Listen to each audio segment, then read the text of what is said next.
going on, everybody? This is your former AEW World Heavyweight Champion. Once a champion, always a champion. Swerve Strickland. Whose house? Swerve's house. You're watching True Heel Heat podcast.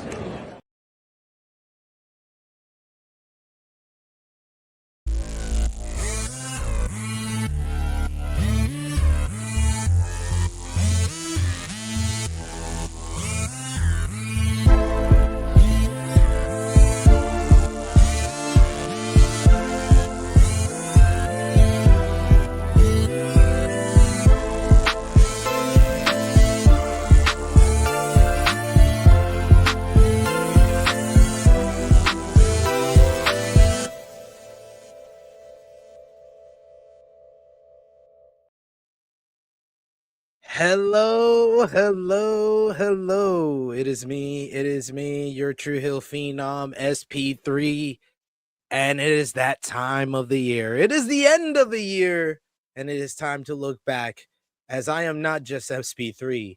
I am a Jerome YouTube, because it is time for a tier list, y'all. It is time for our AEW roster 2025 tier list, where myself and my esteemed colleague, my good brother from AE Ramble, my co-host extraordinaire, the man of 60,000 subscribers. You go to him for your honest reviews of Tony Khan and All Elite Wrestling and TV and movies as well, Mr. Jimmy Macram. This is where we put the AEW roster on a tier list for 2025. Are you ready? I am indeed. This feels easier than most lists. This kind of feels like, I won't spoil it. I'll spoil it. It feels like Hangman and everybody else. I'm not going to hold it. Hate to spoil the surprise for you. I don't mean to be rude.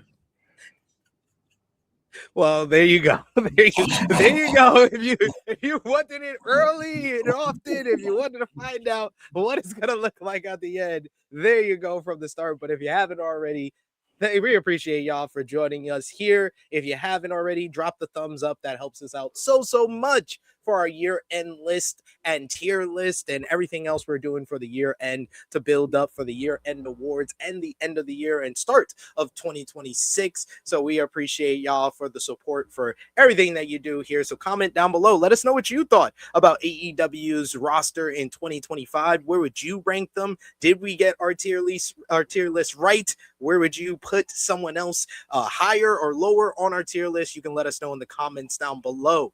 And of course, hit the subscribe button, hit the bell to stay notified for more True Hill Heat content as we go into 2026. But yes, the AEW roster is an interesting place in 2025. I was looking forward to finding out some of your opinions on the roster, but you always know when to give it away early. But as always, we got our tier list here that we got where we go through. We got a bunch of tiers because last year we went in on the tiers where we went in with, I think, the tiers that we had from 2023. We tried to transfer them over, but of course, midway through the tier list, we started adding more. But we have our tiers here, which is, of course, the S tier, the top of the top for AEW is keep at all cost. We have the A tier, which is just close to the tippy top. You got the main event, those who had main event caliber years or elevated themselves to that level. We have the all-stars, those who had a great year, not at the tippy top, the top two tiers, but still a very good to great year. Then we have mid-card, which is good, fine, as we always say. As Jimmy would always say, fine in a vacuum. If you want your fine in a vacuum for 2025 is mid-card. Then we have deserve better, those who we know are very talented but deserved better throughout the year of 2025. We have those who are mid, who just had a mid-year, which is just not even worth a word. Then we have our favorite, our yearly favorite, niggas always hurt. And then I added a new one actually beforehand, which is the newest one. Do you really work here? Which is those who were here. So Niggas Always Hurt and Do You Really Work Here is a mixture of those who were hurt throughout the year and those who Tony Khan just decided to stop using despite being healthy. So we're going to put those in there. And then Contract Not Renewed is just those that we're going to scrap all completely. And they are the bottom of the bottom, those who had the trash year. Can't wait. Got a few already. I can see some on this fucking people. I can see some right there. We're gonna bring that back. I also wanted to show the people because why the hell not? Our last year's tier list, our 2024 tier list, because why the hell not? We split that one because we talked a lot about 2024 because that was such a up and down year for all of these. So we talked about we split it into a men's roster and the women's roster tier list because of how the names and pictures were stacked up. It had the woman first and then the men second, so we split it up there. But our tier list, as you see there at the top, was Swerve, Ospreay, Bryan Danielson, Timeless Tony Storm, Darby Allin. We had in the main event Jon Moxley, Hangman Adam Page, MJF. Who is that? Christian Cage, Willow Nightingale, bunch of all-stars, bunch of mid-card. Mid-card was probably the biggest out of all of them. But you want to take a look at a little bit about the end of this tier list that we did last year? Sure. Let's take a look. What did we have to say about 2024? We got the all-stars, so now we get into the crowded territories here with all-star and mid-card. All-star, how are we going to rank this? So we said Joe is at the top, then Mariah May, then Mercedes. And then we could shuffle any other names. I mean, off GPs, things gotta be 4. Takeshita, Bucks, Okada, Jay White, Statlander. It seems like a good first row. Yeah. Fletcher. Yeah, I like that spot. Yeah. I might move Orange Cassidy ahead of Claudio. I think you're right. Wow. Yeah. How far you've come. Has been strong. Claudio's always stuck. Briscoes and Hurt Syndicate and the managers. I like it. So that was a little bit of our 2024 list, so you could see the top tiers here. Any thoughts? Do you regret any regrets there from the people that you see? I regret some of the decisions that were made because I don't get to watch some of these people anymore. I don't get to watch Mariah May anymore. I guess I could. I'm not going to, but I wish I could. Suppose I could go out my way. I guess I could, but I won't. But no. I mean, I can already see some people are going to be higher and lower on this list. I mean, look at Kyle Fletcher. Look at Jay White. Sadly, very fucking sadly. Yeah, we know. We got a special tier for Jay White. All right, so let's drop this out here and let's add back our tier list again. We're going to add back our tier list here and we will get started.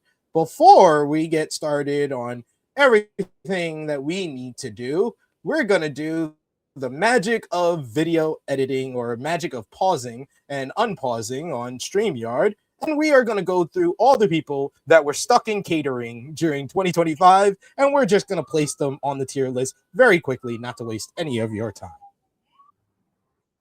Well, la-dee-da, consider all the catering done. This is the people that we put that were pretty much stuck in catering, or we are not exactly sure if they work with the company or they were hurt. We have Butcher and Blade in Niggas Always Hurt. I know you're a fan of Butcher and Blade. Sincerely, I miss Butcher. Do You Really Work Here? We got Josh Woods, who was part of ROH Final Battle, and he'll occasionally show up on ROH, but I'm not sure if he works here or not. Karen Jarrett, we talked about it off the video, off recording, that Karen Jarrett is a byproduct of Jeff Jarrett. Yeah, Jeff fucked up. It happens. To be fair, you guys' ride lasts longer than it should have, so hey, can't be too mad. Yes. And Matt Seidel, yeah, I have no idea if you work here. And then contract not renewed. We have the Spanish Announce Project. We have Evil Uno. We'll probably add Silver and Reynolds next to Evil Uno. I don't know if you feel differently about either one of them anymore. Then you got the Premier Athletes. We got -1, who's already picked his side. He's going with Uncle Cody to WWE. Aaron Solo, I because we love have to that. make You room because your lousy, ex-girlfriend might be a free agent. lousy little hoe. That is fucking outrageous. I'm no pro AEW motherfucker, obviously. But the amount of shit that they've done for this little piece of shit, and then you turn your fucking back? Are you fucking serious? No loyalty. Let's see what you're about. He said this little cocksucker. What the fuck? And Aaron Solo, we got to get rid of you so we can get your ex-girlfriend maybe next year. Cole Cabana, I wonder, but do you really work here? But if you do work here, why? I mean, what do you do? I would love to know. And Brandon Cutler, other than BTE, I don't know what we use you for, why you're under contract. You should be under contract with the Young Bucks, not with AEW. So there we go. Those are the people that we put at the bottom of the tier list, or were stuck in catering for much of the year. Now we will go with our tier list here. Before we do so, we have done this 3 years straight, Jimmy Macram. And like I told you, when we started doing this, I am a Jerome YouTube because I am an expert at doing tier lists on YouTube videos. You know, this is what the YouTube zeitgeist is. This is what much YouTubers did. And you have been a YouTuber far longer than I have. You've been a YouTuber for 12 years. But it is time that you get honored as a Jerome YouTube. So I am blessing you on each of your shoulders. You are now officially a Jerome YouTube because you have done this 3 years in a row. You're a tier list maker. You're a Jerome YouTube, just like me. Jerome YouTube. First time I've heard that phrase. Sure. Yes, it is. It should be the first time you've probably heard that phrase because I'm the only one that uses it. But yes, there we go. They say Gary YouTube for the white people from the UK that do tier lists. So I said, you know what, Jerome YouTube. Yeah, gotcha. So. Anyway, let's get into it. We got here at the start Bishop Khan. I will try to find Toa Leona and we can put them in one. But the Gates of Agony, who had a pretty good year. I think they're probably their best year since they came to AEW, kind of recovering from all the failed factions that they have been a part of with the Mogul Embassy and the Embassy. And they were able to find something with Ricochet, creating the Demand, which got them their biggest push yet in AEW, got them consistently featured on AEW Dynamite and Collision, their most notable feud against the Hurt Syndicate. And of course, the Gates of Agony assisted Ricochet in winning the AEW National Championship at Full Gear, becoming the inaugural champion for that.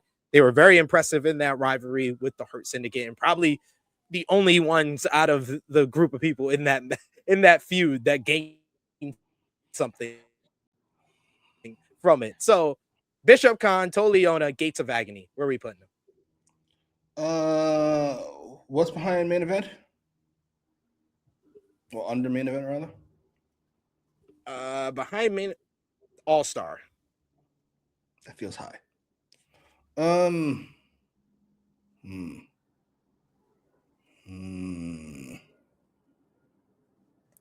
would say pretty sure they weren't. Is good. Yeah, I'm pretty sure they weren't in the fucking mid card last year. So you know what? You're moving up. You're moving up in life. Moving up to the mid card. Congratulations to you. As you said, the only people to receive something. Listen, people think that 2 + 2 is 4, but that's true, obviously. But that's usually not how these things work.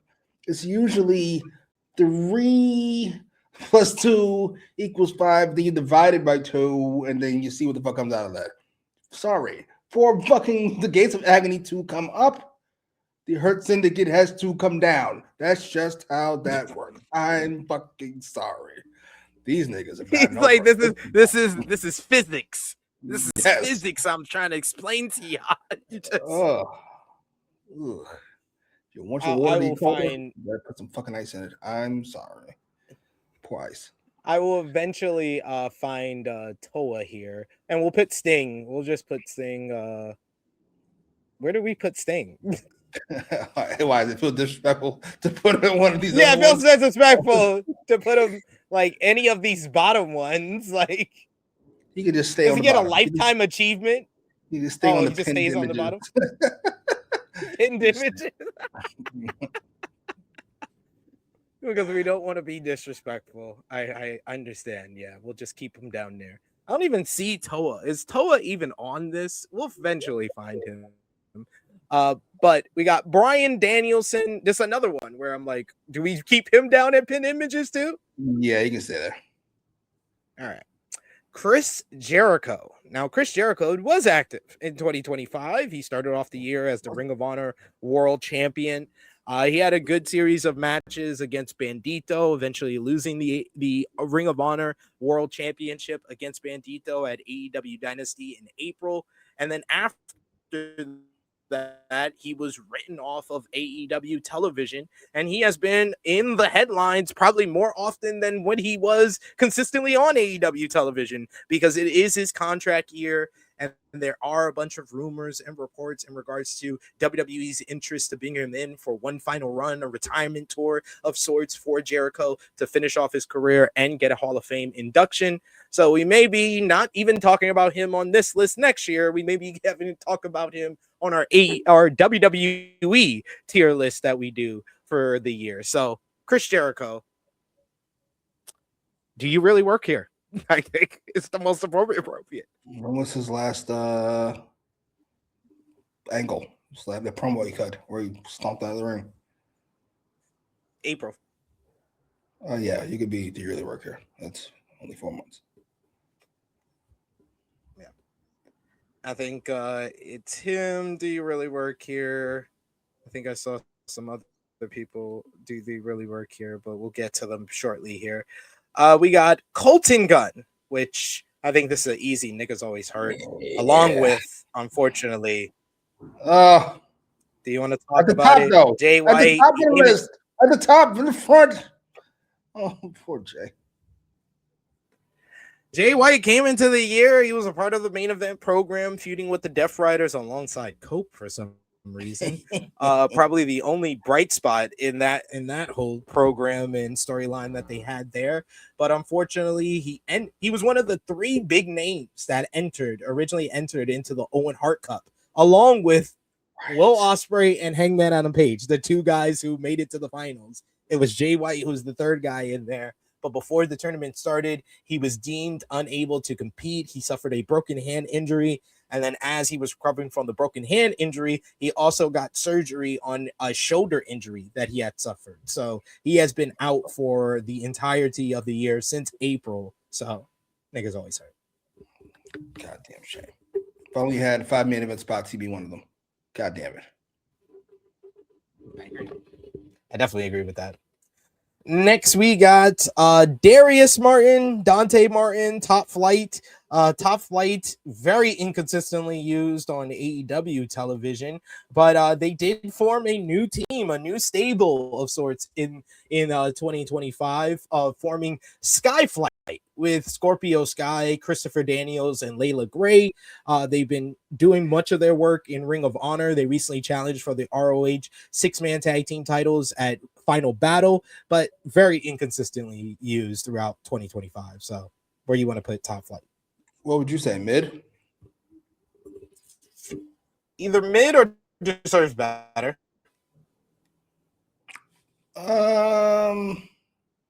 If we put Dante in there, do we have to put the other one in there too? So you want to put Darius in mid and you want to put Dante in deserve better? If You know yes, what? That's just funny. All right, cool. I'm sorry. Darius has done the opposite of the Kyle Fletcher diet. I'm not sure what's going on with Darius. I ain't gonna hold. That is foul. But you did notice, didn't you? You did notice. I'm just asking. I'm not saying you're wrong. I'm not saying you're wrong. I'm not saying that. El Clone, I don't know what to really say about him. He debuted, he hacked into hologram system, he joined the Don Callis family, and then he hasn't wrestled since. So it's like, where do you put this guy? Jarringly. Do you really work here? Sounds Or like- nigga's always hurt. Apparently he's hurt. That's why he hasn't wrestled. Fair enough. Do we know who this is? Is this just random luchador? It's Erez. He's a luchador that's wrestled for like MLW and GCW. So I gotta be honest, as goofy as that all sounded, he hacked into the hologram system. I'm here for it. It hasn't worked out, but I'm here for it. I'm here for the ridiculousness of wrestling. yeah. I was here for that storyline because I was like, this is totally just the Green Ranger storyline for Power Rangers, which I am a mark for that nostalgia. That is the most captivating storyline I've seen on television. Top 10.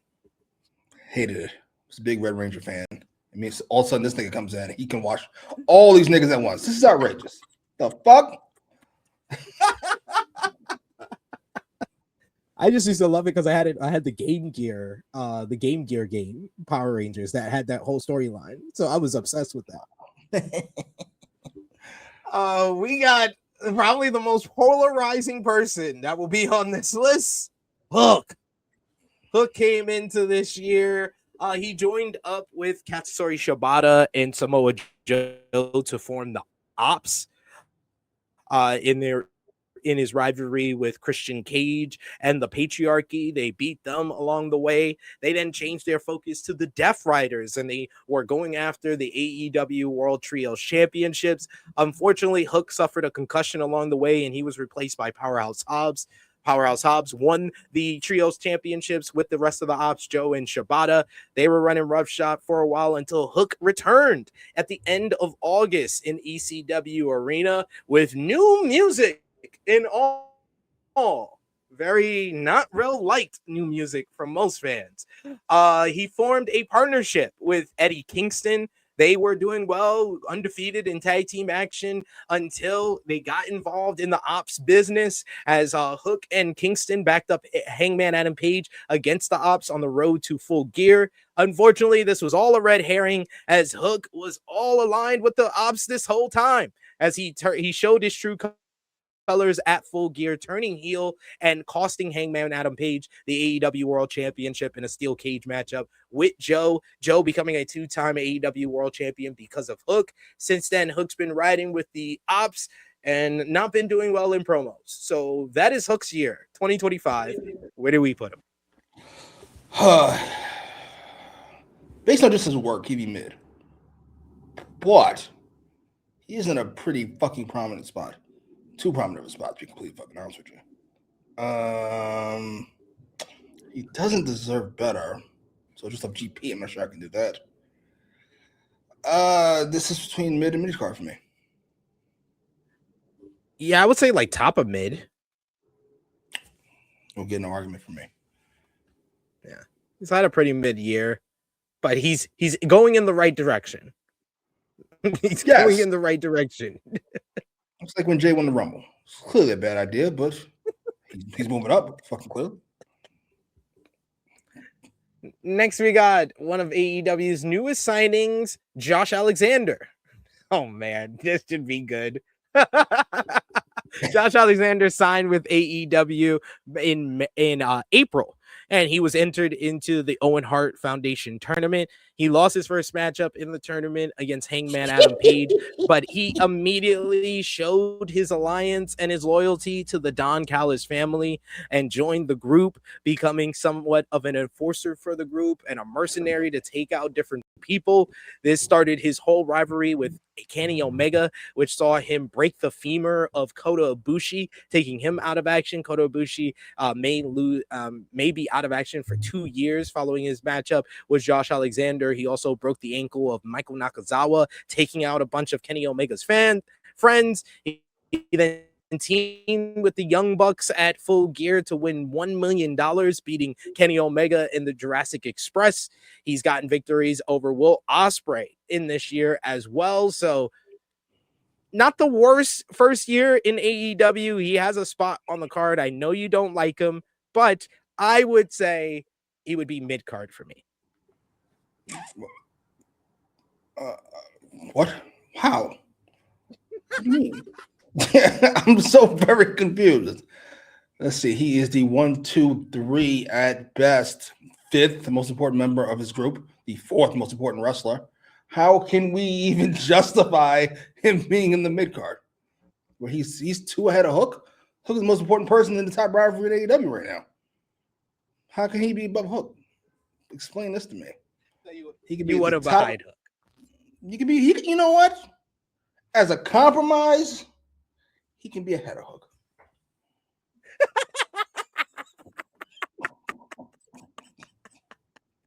That's what it's all about. Compromise. I guess that is a compromise. Poor Keith Lee. Any other year, Keith Lee would be in Niggas Always Hurt, but he revealed this year that he is healthy. He is healthy. He can wrestle. So, do you really work here? Is where we're going with Keith Lee, who did not wrestle, did not appear on AEW television throughout 2025. It makes no sense because every time Tony Khan's asked about guys like Keith Lee, he goes, "Oh, I love Keith Lee. I'm just waiting for the right time to use him." And like, dude, I came up with 1,001 ideas to use fucking Keith Lee. It's Keith Lee. Is it a concern? Which I would imagine be when Jay White comes back, the same thing. That you don't want to use him too high up because shit could go sideways so many times. Fair enough. I mean, maybe Eddie Kingston is like the test baby for people coming back from long hiatus injuries and seeing if after just a few months they can mix it up in the main event scene and be in a more prominent spot. If Eddie does well, maybe it's good news for like the Keith Lees of the world, Jay Whites of the world. He was hoping. Keith Lee is fantastic. I agree. And I would love to see him turn heel and just beat the hell out of Swerve. Beat the hell out of Swerve when he returns. Yeah, that's got to be number one out coming back. I hope so. I hope so. So we got our 2 retirees at the top, and now we go to Konosuke Takeshita. One of the best wrestlers in the world, cemented his spot there in 2025. He came into this year as the AEW International Champion. He started off the year in the Tokyo Dome, where he won the Never Openweight Championship in a title versus title matchup against Shingo Takagi. He then followed that up one day later with an even better matchup, an absolute banger against Tomohiro Ishii, defending the title there. He then defended the title against Kenny Omega, where he lost the title, the International Championship, that is, to Kenny at Revolution in a 5-star rated matchup by Dave Meltzer. You also had him traveling back and forth between Japan. He's appeared in DDT, in New Japan Pro Wrestling, AEW, and CMLL throughout the year of 2025. He's been a part of one of the best stories in AEW, his whole ongoing dissension and issues with Kazuchika Okada in the Don Callis family, which has really heated up in the fall, which he was part of a classic tag team matchup at Wrestle Dream against Brodito for the AEW World Tag Team Championships. Had a hell of a matchup to kick off Full Gear against El Sky Team with Hechicero and Okada in that match as well. He's been a part of the Owen Hart Cup, where he made it to the semifinals and put on one of the best TV matches of the year against Will Ospreay. He then had a banger of a matchup recently against Jon Moxley in the Continental Classic. He looks to be a favorite in that tournament. And speaking of tournaments, the big one for the year, he won the most prestigious tournament in wrestling, New Japan Pro Wrestling's G1 Climax tournament, becoming the first AEW contracted star to win that tournament, and then went on to win the IWGP World Heavyweight Championship in a Match of the Year candidate against Zack Sabre Jr. Speaking of Match of the Year candidates, he has the Ospreay match. He's got Bandito for the Ring of Honor World Championship at Supercard of Honor, the Zack Sabre Jr. matches in New Japan Pro Wrestling, and what he's doing in the C2 right now. You tell me where you want to put him. Okay. Bandito match doesn't count. That's Ring of Honor. And if nobody hears the tree fall in the forest, it didn't fall. Okay, so we have Can't Lose, and then we have Main Event, and then we have All Star. Yes. I would tentatively. I love Takesha, my favorite in-ring wrestler in the world, not Naomi Sky. I would tentatively put him in the main event. Okay. I'm surprised by that. You would put him higher than that? How can you get away with that? I love Takesha. I would keep him at all costs. Well, that's come on now. He had Hangman here. Stop it. Yeah. It's like we're reserving. This is reserved seating. All right, cool. Fair enough.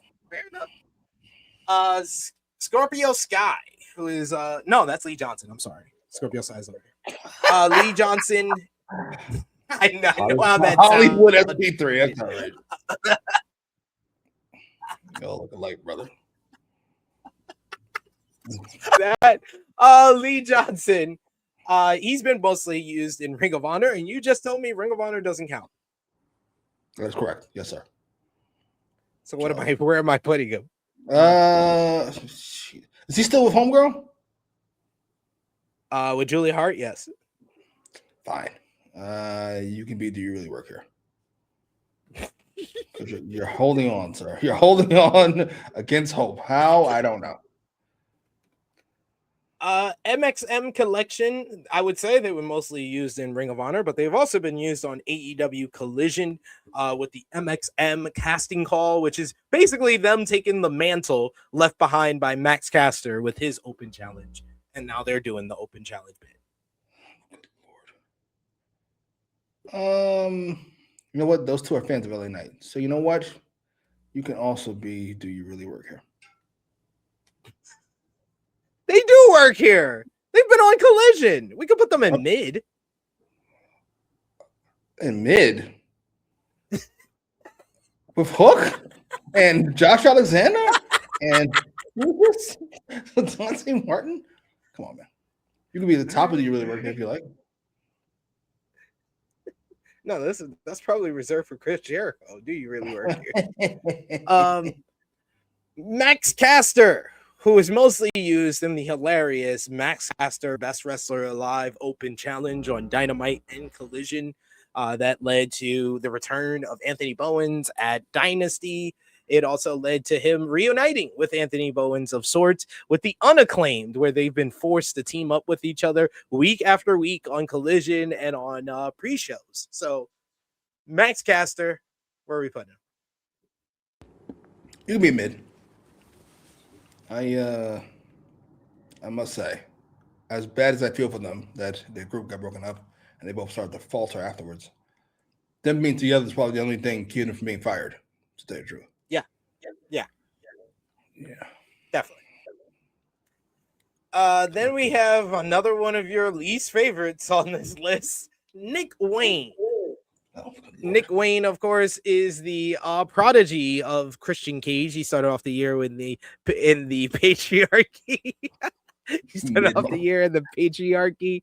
He eventually moved up and won the Ring of Honor World Television Championship in the spring, defeating Commander. He was a part of the Best of Super Juniors tournament, had a strong showing in the tournament, came back, and then he turned on Christian Cage at All In Texas, getting some autonomy for himself and going against his former father figure. Unfortunately, before his big tag team matchup where he was scheduled to team with Luchasaurus or a team with Kip Sabian against Christian Cage and Adam Copeland at Forbidden Door, he suffered an injury and he's been out of action since August. So where do you want to put Nick Wayne?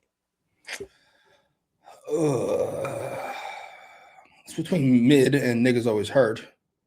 I mean, he's only hurt for 4 months out of the year. That's not always hurt. I guess he's mid. Okay. Put him in mid. Then we got Peter Avalon. I don't even know. I really don't know. Really don't know if you work here. Roddy Strong, who came into the year, of course, part of the Paragon. He was a part of the Paragon, going at it with Danny Garcia, with some of the members competing for the TNT Championship. He's been a part of some great tag team matches with him and Kyle O'Reilly against FTR earlier in the year when FTR originally turned heel following Dynasty. But the majority of his year was really the second half of the year, where he's been a big part of the conglomerations rivalry with the Death Riders. Of course, he was a part of the winning team at Blood and Guts. He owns a victory, a count-out victory, but a victory nonetheless against former four-time AEW World Champion Jon Moxley in the Blood and Guts Advantage matchup. He's currently a part of the Continental Classic. Where are we putting Roddy Strong? Oy. He's been featured rather prominently, though you'd forget all of it. It's been rather forgettable still.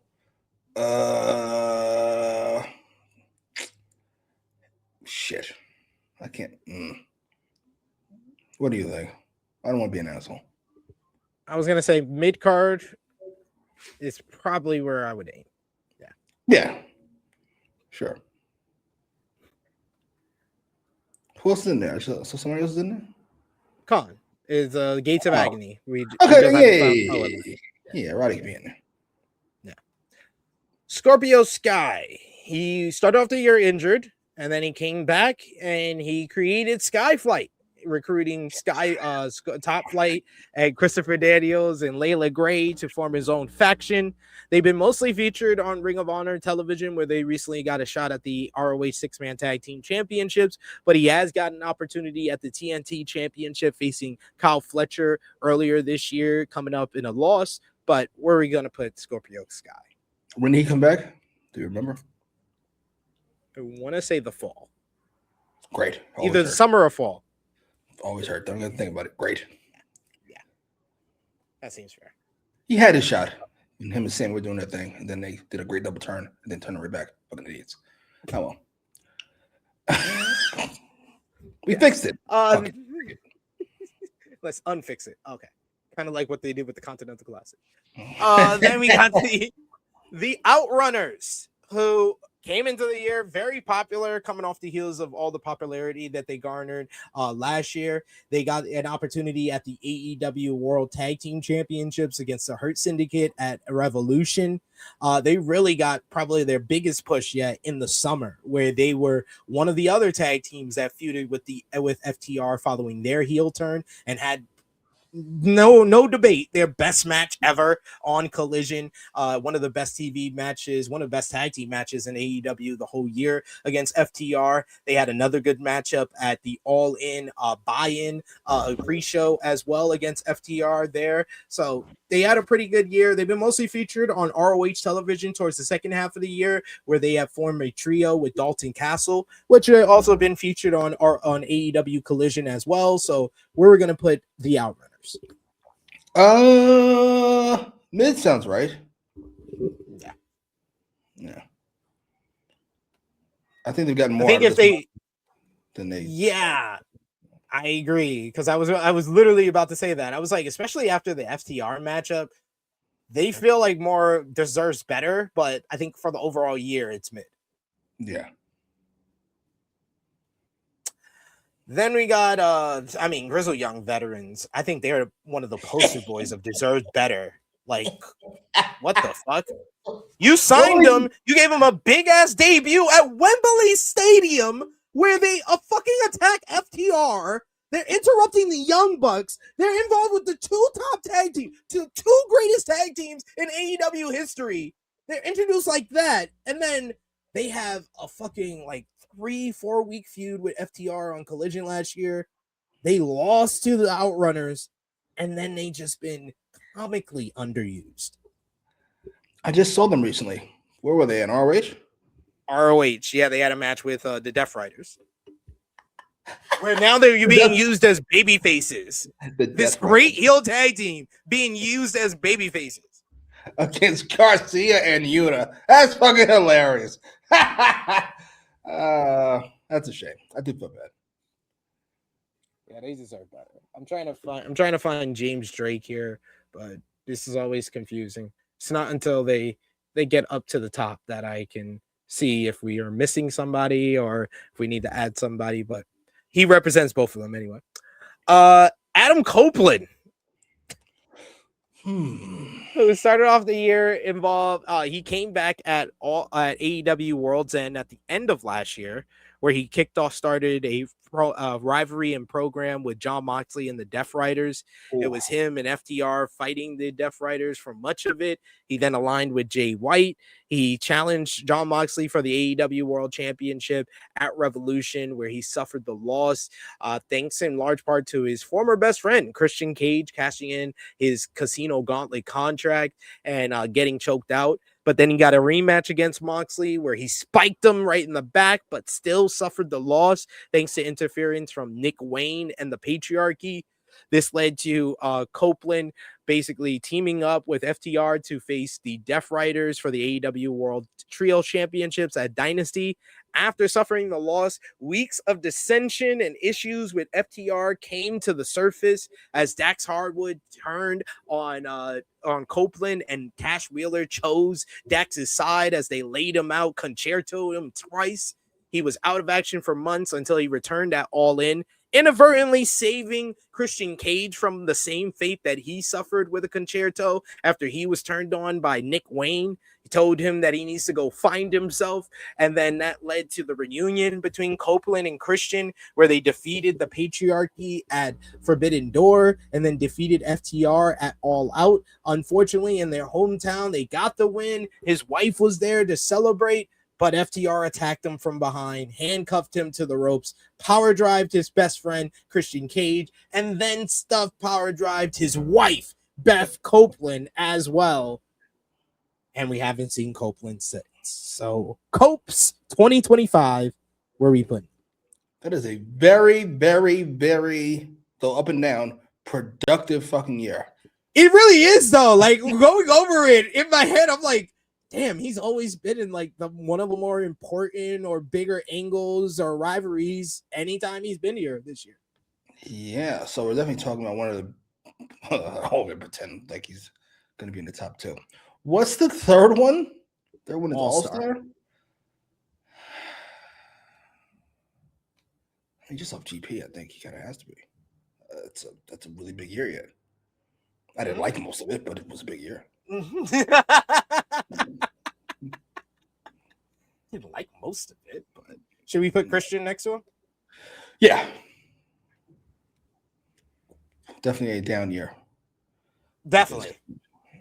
He's been because the first 2 years he was a consistent top 2 guy. Yeah, goddamn shame. Angelo Parker, do you even work here? Sorry, yeah, seriously. Does he even work here? Maybe he's on paternity leave still. I'll say, I think his girl got pregnant. Girl got pregnant. I think he got his girl pregnant. At least I hope it was him. Austin Gunn, who was mostly teaming with Colton Gunn. They were out for most of the year. I think one or both of them were injured most of the year, and then they came back. And then Colton got injured, but he's been mostly teaming up with Juice Robinson in the Bang Bang Gang. They've been involved in a very good rivalry so far with FTR as the first challengers for their third reign as AEW World Tag Team Champions. But should we put him in Niggas Always Hurt with his brother? Yeah. Sorry, Charlie. The Bang Bang Gang is going to be up in here because I think Juice deserves to be in here too. We heard people. Bobby Lashley kicked off the year with Shelton Benjamin winning the AEW World Tag Team Championships. They went on a dominant run where no one wanted to even challenge them at certain points. They defeated the Outrunners at Revolution. They defeated Big Bill and Brian Keefe at Dynasty. They defeated the Sons of Texas at Double or Nothing. Well, these all-stars are listed off here. Jesus. They defeated, I believe, Gates of Agony was at Spring Breakthrough. They defeated the Jet Speed and the Patriarchy at All In Texas. before losing the AEW World Tag Team Championships to Brodito in a three-way with FTR at Forbidden Door in August. Following that, due to that matchup, they were cost that victory due to Ricochet and the Gates of Agony interfering and kickstarting a rivalry that lasted a few months between these two teams. They faced that All Out where the Hurt Syndicate where the Gates of Agony picked up a big Gates of Agony and Ricochet picked up a big win, becoming the Demand. And then they got some revenge, did Hurt Syndicate, by picking up the victory against them at Wrestle Dream, where they earned a shot at the Trios Championships, but unfortunately they suffered the loss to the Ops due to outside interference from Ricochet. Both members of the Hurt Syndicate were involved in the AEW National Championship Casino Gauntlet at Full Gear.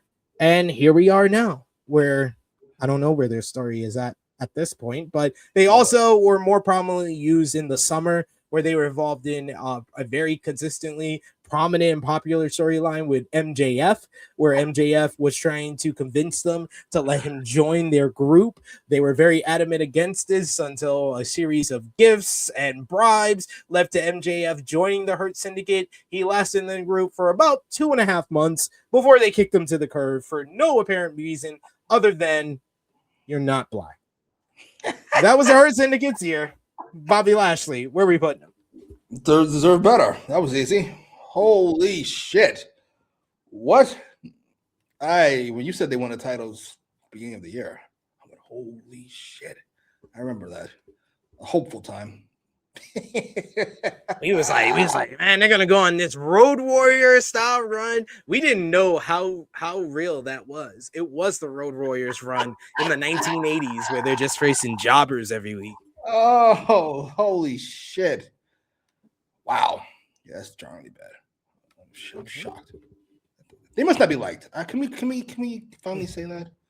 The locker room does not like the Hurt Syndicate. Can we get away with that finally? How long do we have to wait? We have to wait for they don't really fuck with him. They fuck with Shelton. I think they fuck with Shelton. I definitely think MVP rubs people the wrong way. It is what it is. I can see that. Brian Keefe, who started off the year with the Learning Tree with Chris Jericho and Big Bill.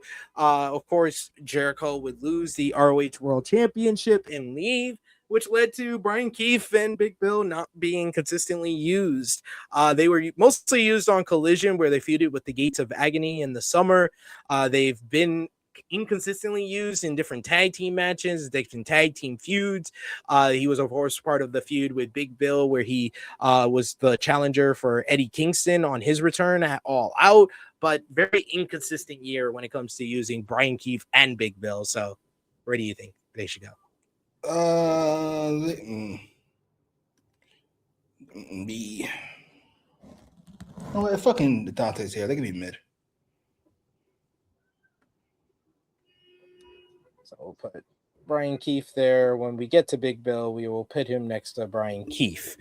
Then we got Danhausen, who is an ultimate. He should be one of the toppy top. Do you even work here? Right there with Jericho. Yeah. They are so out the door. Like Jericho, Danhausen, they feel like guys that have 1 foot out the door. Where's Danhausen going? Where can you go?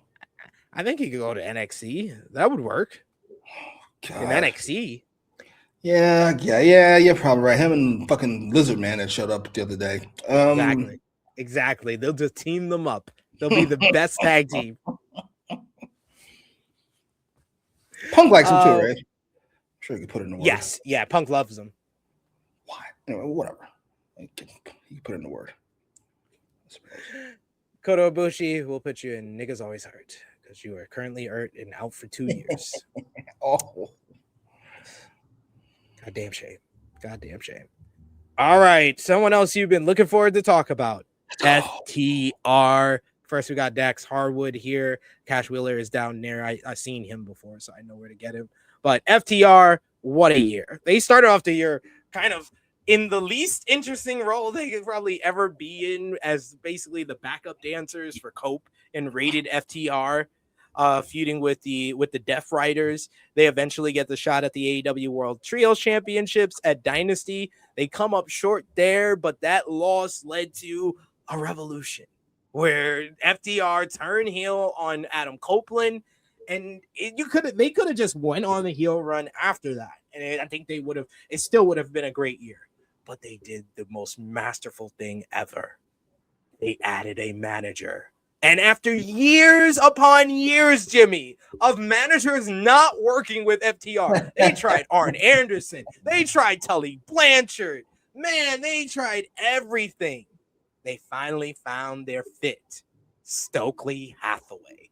And what we got is a 2025 one black guy and two white guys version of Jim Cornette in the Midnight Express. We got FTR and Stokely becoming one of the best heels acts in AEW. Of course, they had the rivalry with Adam Copeland and Christian Cage, where Stokely did excellent work there, antagonizing Copeland for weeks leading into the eventual tag team matchup at All Out.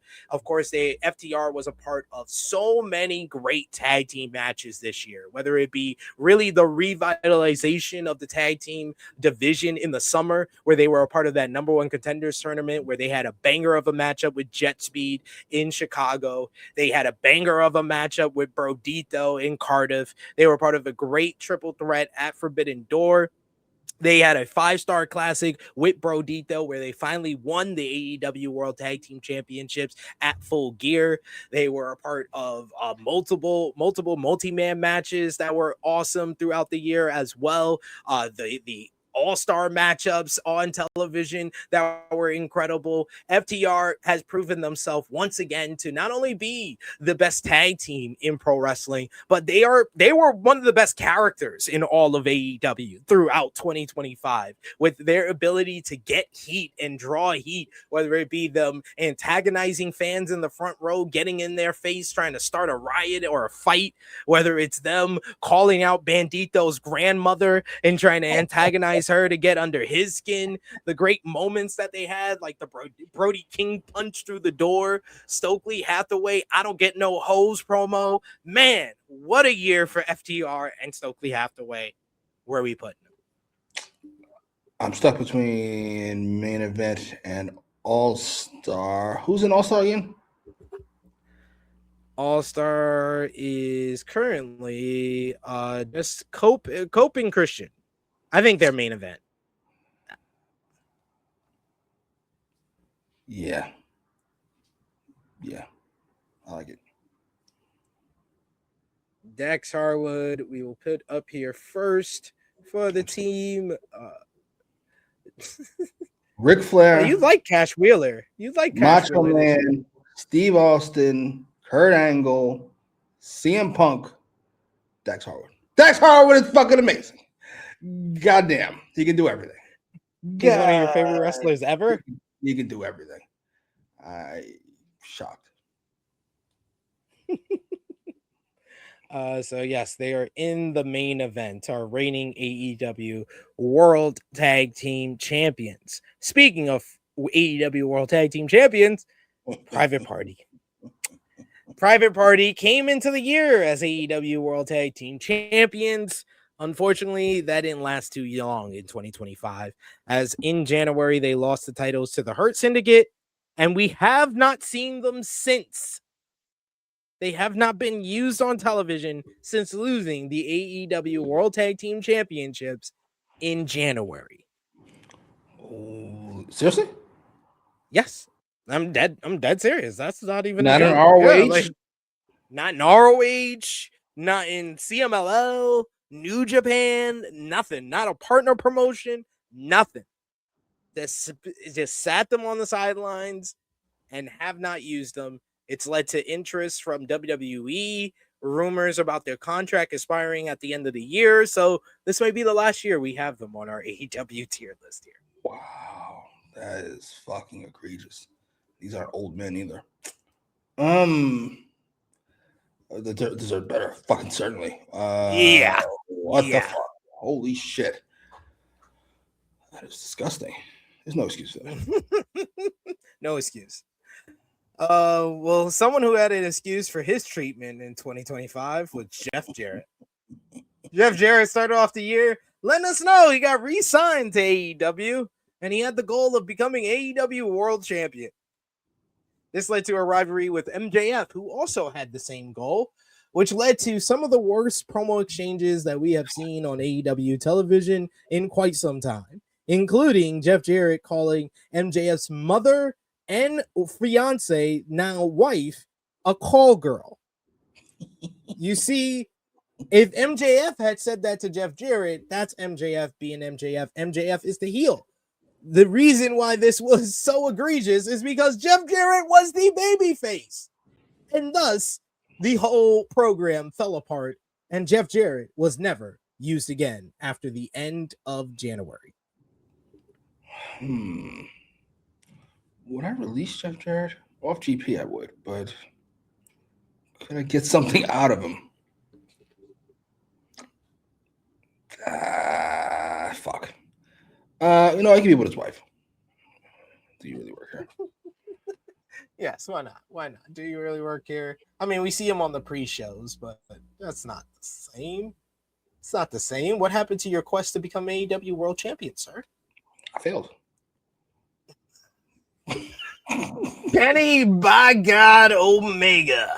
Kenny Omega returned to AEW at the end of 2024 at World's End.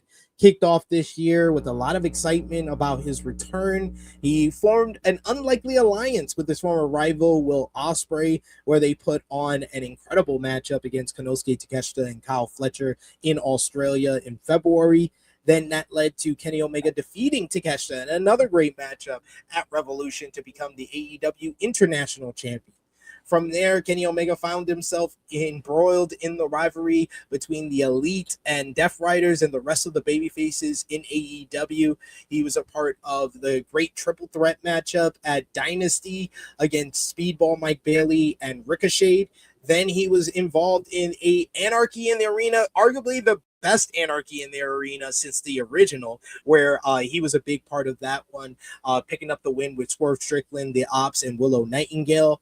Then he had his big matchup of the year, his singles match with Kazuchika Okada at All In Texas for the Unified Championship, where he came up short. Okada picked up the victory to become the Unified Champion, taking away the International Championship. And from there, we never saw another Kenny Omega singles match ever again.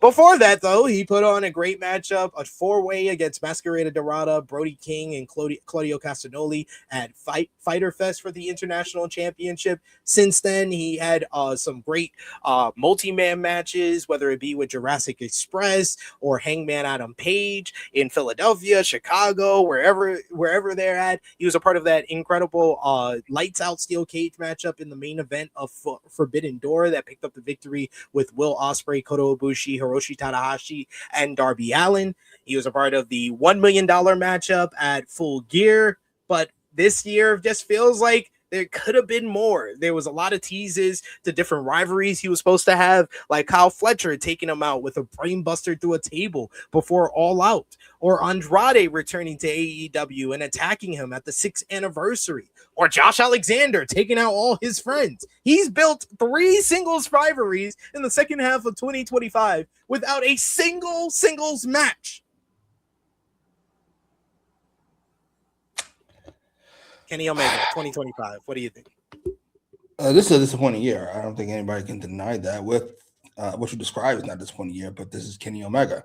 With MJF out, this is AEW's biggest star with relative ease. This would be like if the WWE brought back John Cena and had him have a terrible year. Oh, wait. Fair enough. I'm going to say deserved better. Though if you want to put him in All-Star or a little higher than that, I'm not mad at it. I'm definitely, I understand, like, I know there's going to be people that watch this and be like, oh, he's too hurt. You can't, they have him on. Well, they should have not built 3 different singles feuds then. How about that? His year, I think his year in a vacuum, if you look at it on paper, it reads All-Star.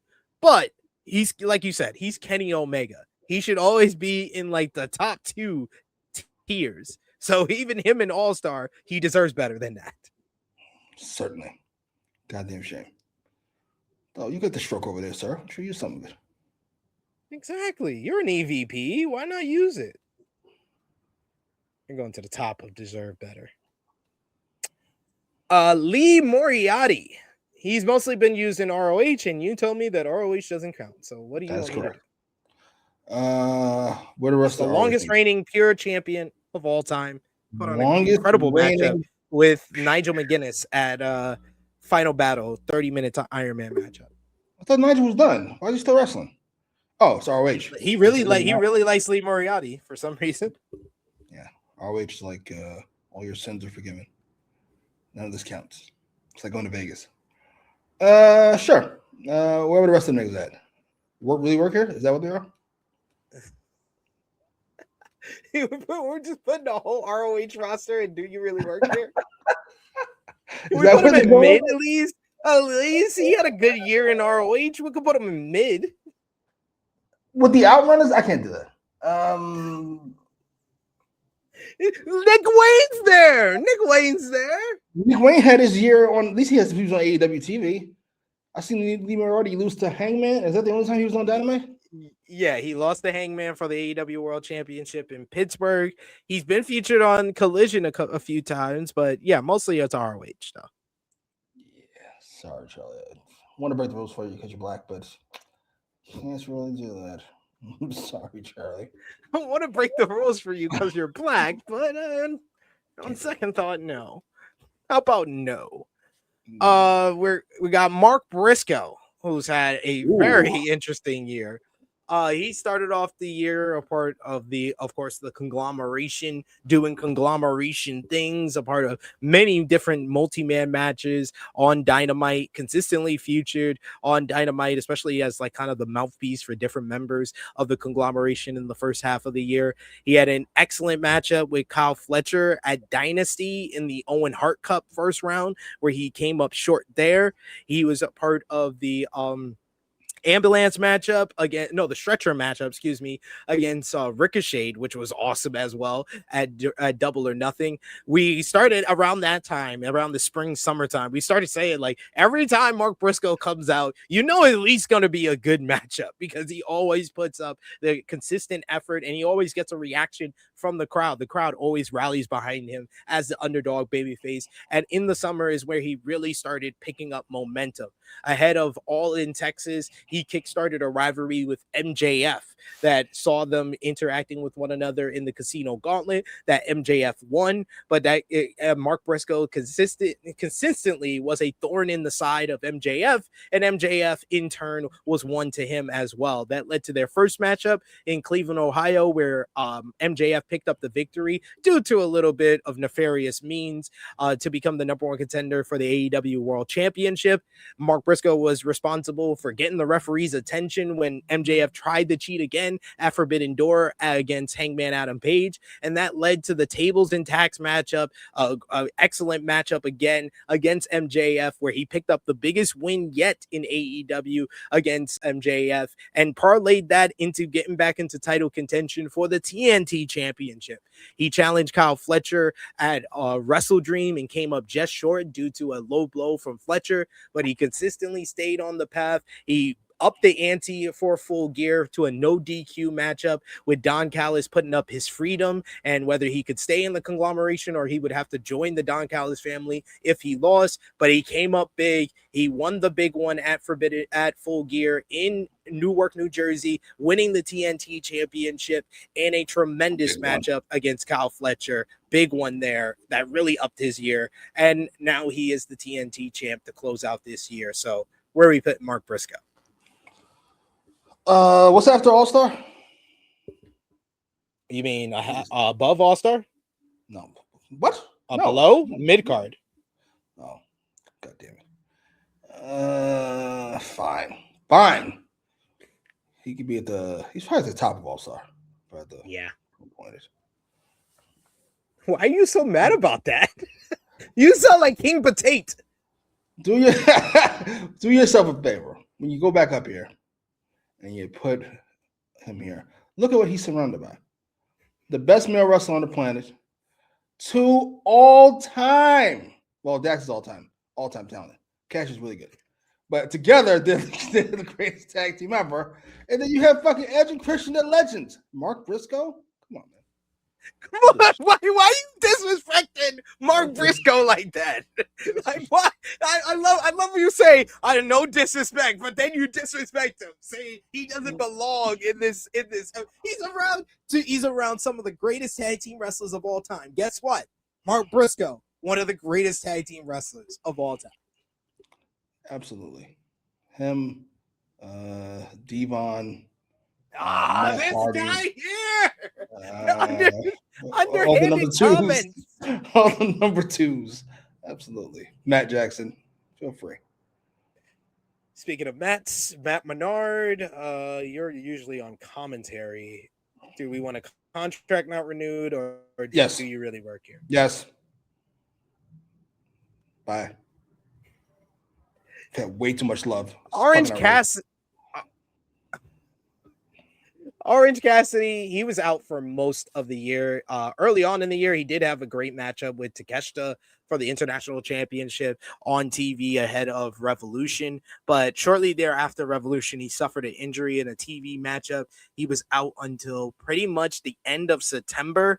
He made his comeback. He was been part of the conglomeration, was a big part of the Blood and Guts matchup in November. But it's been mostly a very much an inconsequential return for Orange Cassidy, because when you look at like AEW history, he's been one of the most popular baby faces they've ever had, and they really haven't positioned him in that kind of way since he's been back.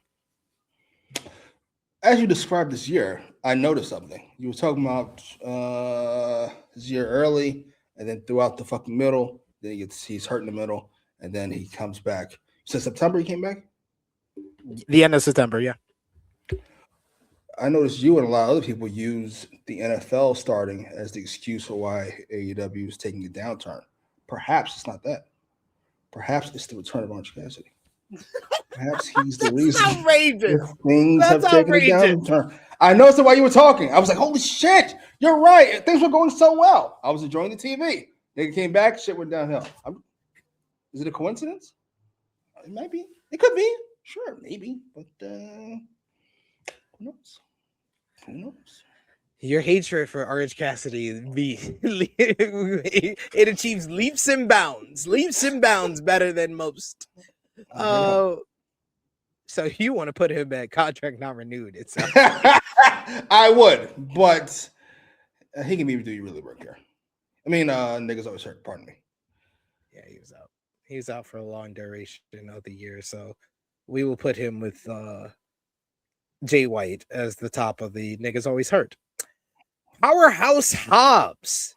I don't really remember what he was doing at the start of the year, but his year really picked up in April, where he replaced Hook and joined the Ops. He joins the Ops on the first night. They win the AEW World Trios Champions. They've been champions ever since, beating the likes of the Hurt Syndicate, the Patriarchy, and anyone else in their way. He was a big part, one of the MVPs, in my opinion, of the Anarchy in the Arena. Just the energy, especially when him and Willow rip off their shirts and get hyped up and got the big Black and Jack shirts. I remember that. That's one of my favorite moments when he starts no-selling the staples, being stapled by the Bucks. That was awesome as well. He was incredible in that matchup. He's been great with the Ops as well. They picked up the victory over the Death Riders in the opener to All in Texas as well. So he was part of the biggest show of the year.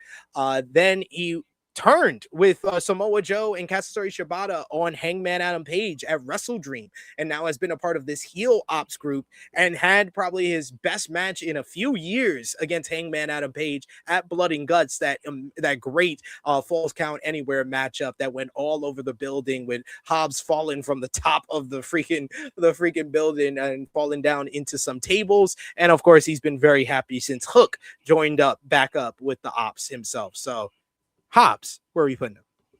I'm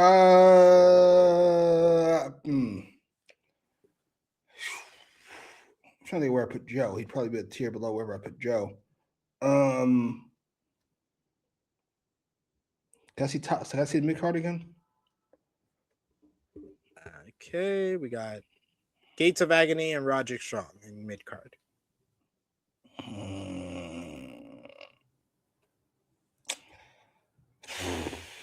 Shit. This is rough. I'm not mad at the bottom of All Star or the top of the mid card. I'll let you call it.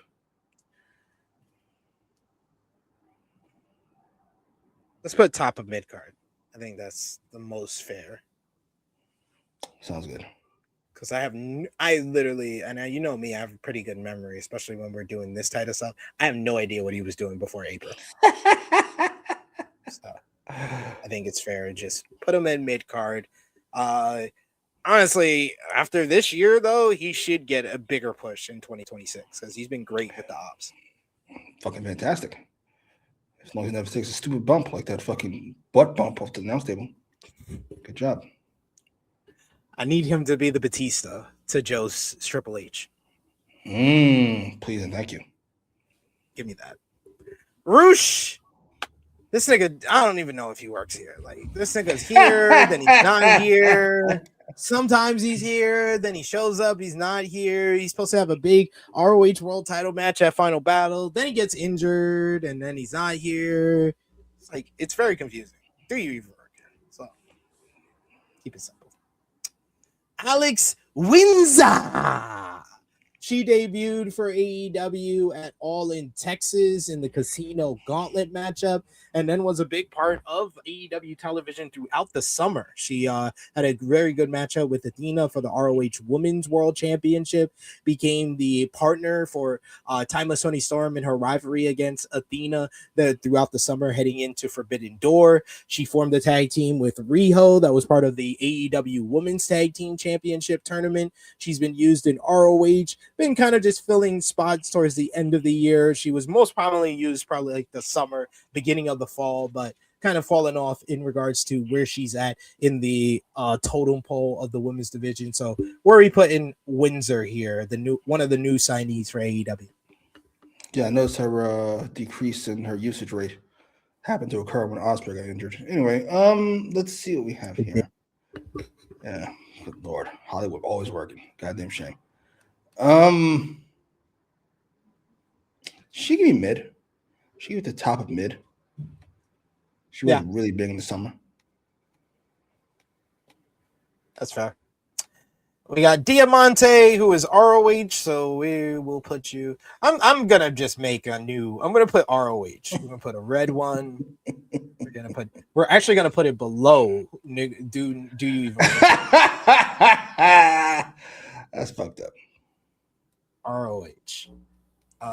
No, I wanted to make that. I wanted to make the one below it red.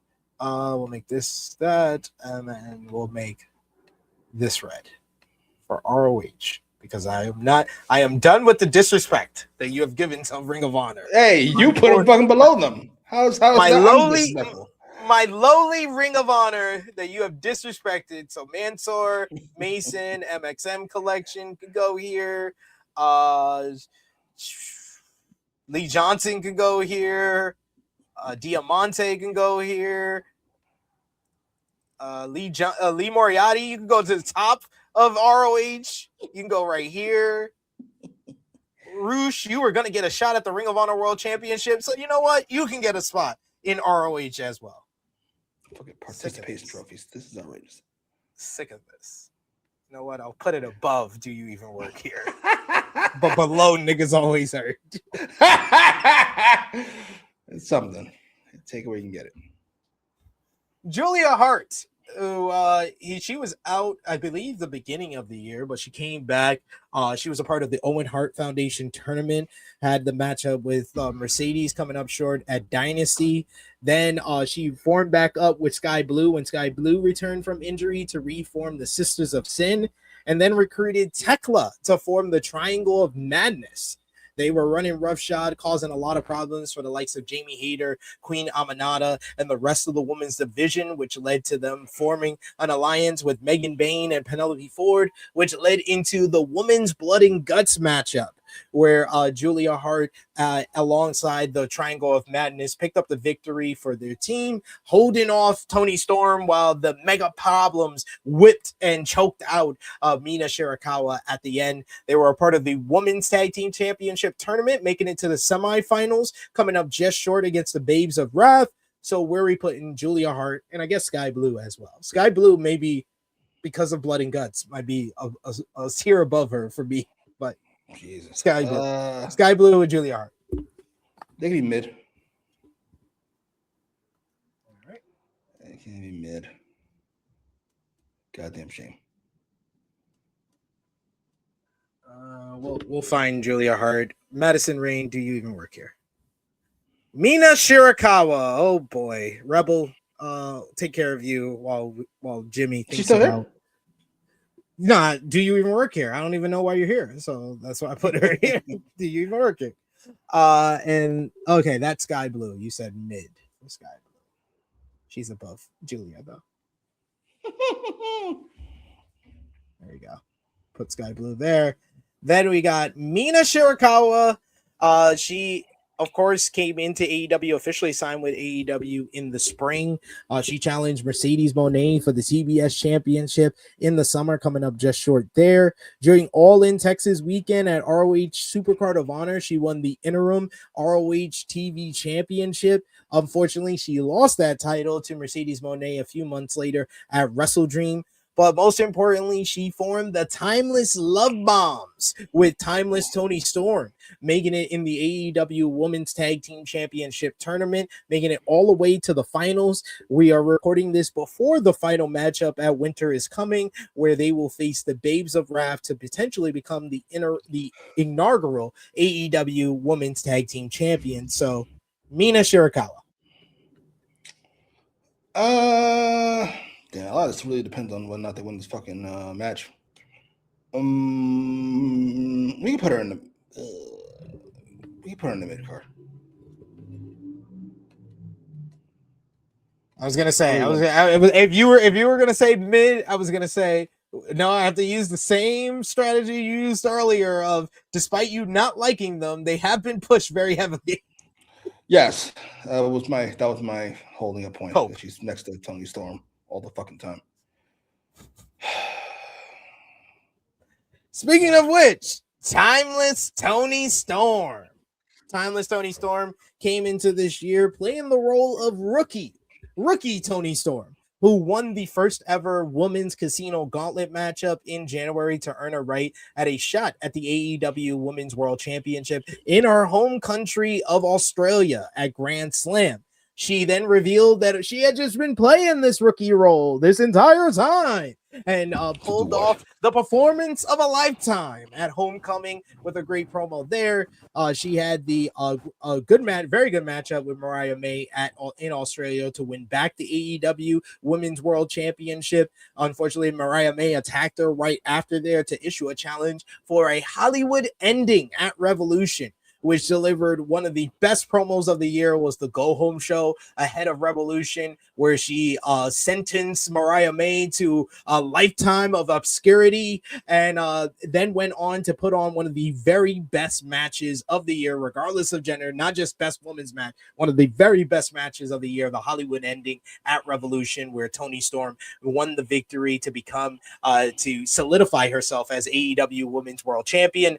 She cut a great promo calling out the rest of the women's division. Following that, telling them to put the keys in the bowl for the orgy. She then put on a very good matchup with Megan Bayne at Dynasty, making her look like a monster, but still retaining in the end. Had another very good matchup with Mina Shirakawa at AEW Double or Nothing for the title, and then had her biggest program yet with Mercedes Moné, one of the biggest women's matches in AEW history, where she defeated Mercedes in an excellent matchup at All In Texas. From there, she then beat Athena in a very good matchup at Forbidden Door for the title, and then lost the title at All Out to Chris Statlander. From there, she was depressed after losing to Statlander again at Wrestle Dream, but then formed the Timeless Love Bombs alongside Mina Shirakawa, where they have made it all the way to the finals of the AEW Women's Tag Team Championship tournament. The two ladies were also part of the historic Women's Blood and Guts matchup, where they suffered the loss, but a big year for Timeless Toni Storm, consistently viewed as one of the faces of not just the women's division, but the entire company. So where are you putting Toni? I was originally thinking this was a tale of 2 years, but hearing you talk, this is a tale of 3 years. There's the Mariah May stuff early on, And then that ends with her promo afterwards on Dynamite after Revolution, which I love. So our first half of the year to me is the tippiest top. And then there's up until she loses the belt, which I would say is whatever tier under that is. And then there's the back half, which I would say is whatever tier under that is. So 1, 2, and 3, I would say she's whatever 2 is. Is that main event? This main event. Yeah.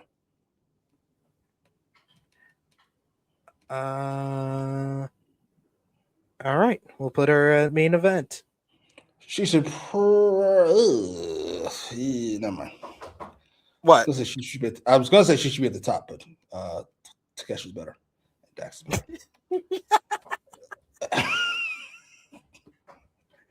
I would put her at the top, but I understand. Anna Jay. ROH. That is mean. I'm mean. I'm sorry. I apologize. Anna Jay did feud with Megan Bain. Her and Ty Mello reunited to reform Ty J. They feuded with Megan Bain and Penelope Ford during the summer. They were a part of the AEW Women's Tag Team Championship tournament, part of several multi-woman all-star matches on Collision, as well as AEW Dynamite throughout the year as well. But there isn't any real kind of consistent anything to sink your teeth into to be like, she can hang her hat on this for the year. Nah, I don't even have it. Nah. She can be mid or ROH. She's on there a lot, right? No, she's not. She's not even on. Oh, then she's mid. Fair enough. Yeah, seems about right. Should she re-sign with AEW?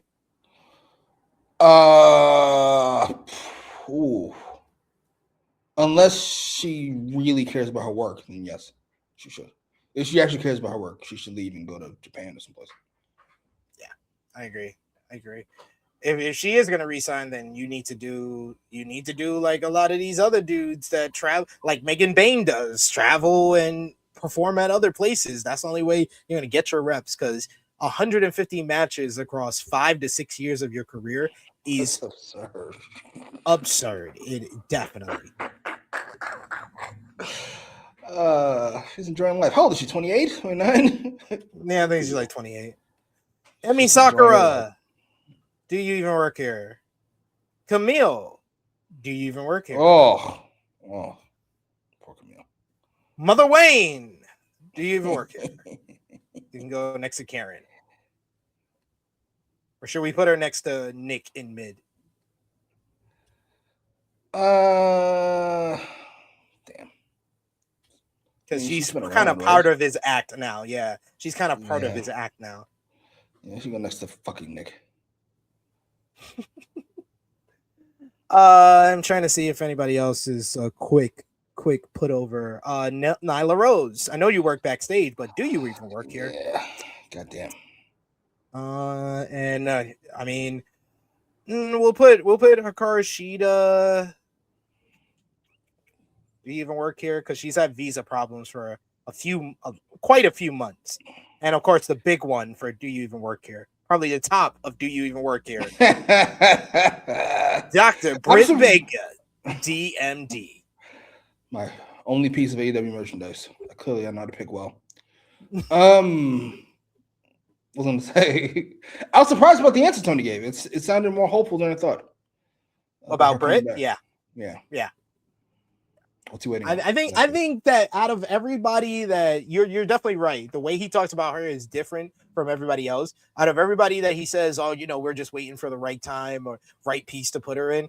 I believe it more with the women's division, that he needs to like move everybody over and put this one on the sideline to put in Britt, because he only can really book like 8 women at a time. Absolutely. Ugh, girls, yuck. Ew, they have cooties, mom. Mercedes Martinez, definitely. Do you even work here? Damn. Jesus. Yeah. All right, now going back to the top. We might as well. Like, we've made ROH. We might as well make this shit even more ridiculously long and put retirement home. I'm sick of these niggas just sitting here. Retirement retirement home. No, it's too big letters. Retirement home.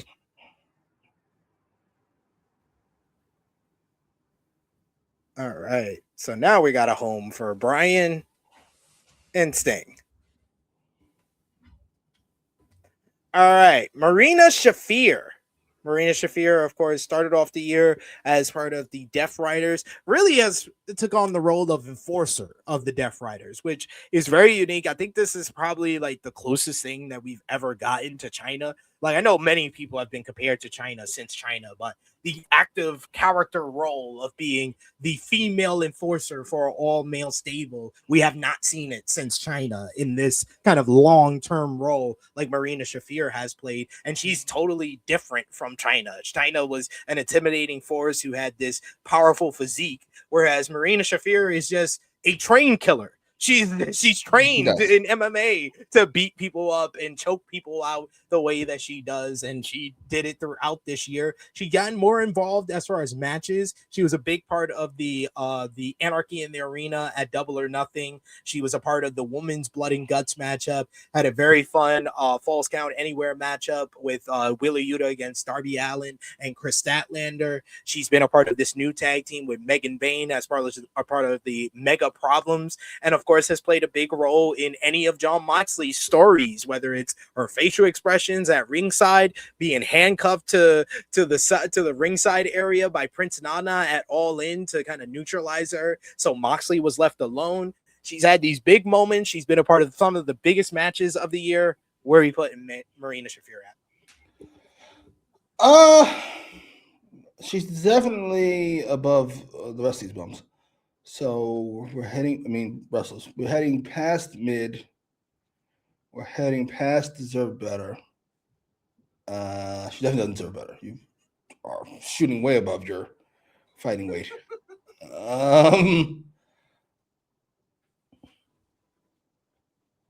This is outrageous, but she's way more important than these four here in mid-card. I was about to say that. I was like, she is either top of mid-card or bottom of All-Star. And I think I am leaning more because she's ending the year stronger than she started. I'm leaning towards bottom of All-Star. I'm with you, sadly.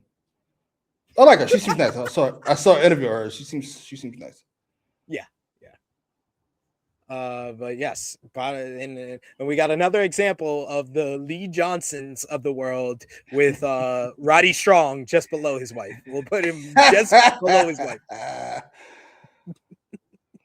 Hang on, sir. Things are looking up. Things are looking up. Red Velvet, who is another one who's had a strong close to the year. She won the ROH World Television Championship last year. She held it for a year. She's the longest reigning women's television champion of all time. She got injured in the summer, was out for a couple of months. That's when they named the interim ROH TV champion for Mina Shirakawa. She was supposed to verse her, but of course, Mercedes Moné won the championship. They had a good matchup on the 3-hour AEW Dynamite and Collision ahead of Full Gear. But man, they had a banger at ROH Final Battle. The best Red Velvet match ever was at Final Battle between Red Velvet and Mercedes Moné, where she actually beat Mercedes Moné because they seem to actually be doing the downfall now. So Red Velvet is very important for that, at least, where we put in Red. Well, I didn't know she won the match. I was going to say there's a whole lot of talking for somebody who's going to end up in RH. But if she beat Mercedes, she can be in mid if she beat Mercedes. How'd she beat her? Roll up? Of course.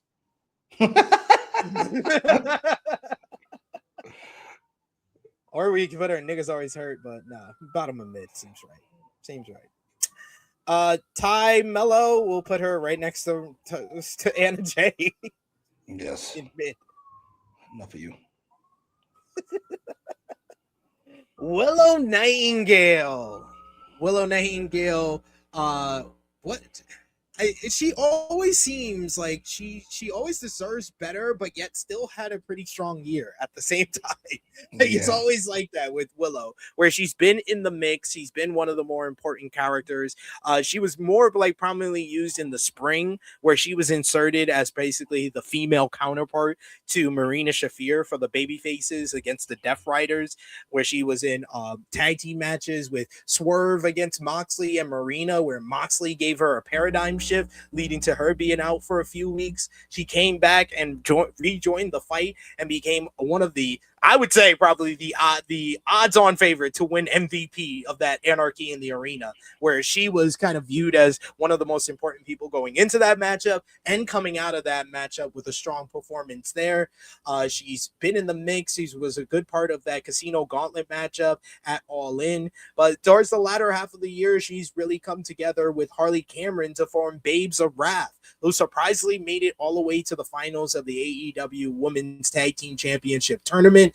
However, like most of us, like Jimmy Macram, I think that she deserved to be an AEW Women's Champion, whether it's TBS Champion or Women's World Champion throughout 2025. So there's a strong case for deserve better or mid card, main or all star. I think those three are where we would land with Willow this year.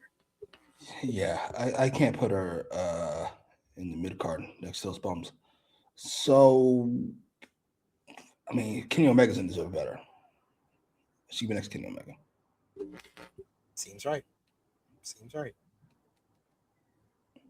Because we had her high. We had her in the main event last year. Yeah, she had a great year last year.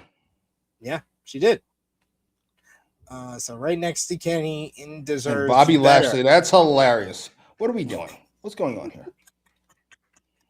Well, we got some of our top stars here. Another one that I think we're gonna put in deserve better. Athena. Still Ring of Honor World Women's Champion. Banger after banger on ROH on any of those pay-per-views. She went on a banger with Thunder Rosa at Supercard of Honor. She headlined Death Before Dishonor with the best Mina Shirakawa match of the year. Then she headlined ROH Final Battle, putting on and making a new star in ROH or in the US for Persephone from CMLL. She was a part of AEW television in the summer where she won the Casino Gauntlet matchup at All In Texas, went on to have a very good matchup with Toni Storm, coming up short for the AEW Women's World Championship. She teamed with Mercedes Moné in the AEW Women's Tag Team Championship tournament as well, coming up short to the Babes of Wrath and arguably the best match of that entire tournament still, even though it was the second match of the tournament. Where Athena, I think, deserved better as well. Yeah, relative ease. They got 1,000 days as ROH Women's World Champion. That's fucking absurd. And I got to be honest, I'm looking at these rosters. We got to move deserve better up above mid card. Come on, man. That's fair. That's fair. Somebody deserved better. It's kind of like egregious. Yeah, it's just outrageous. I don't remember who that is. Oh, because Young Vets. Yeah. We got Harley Cameron.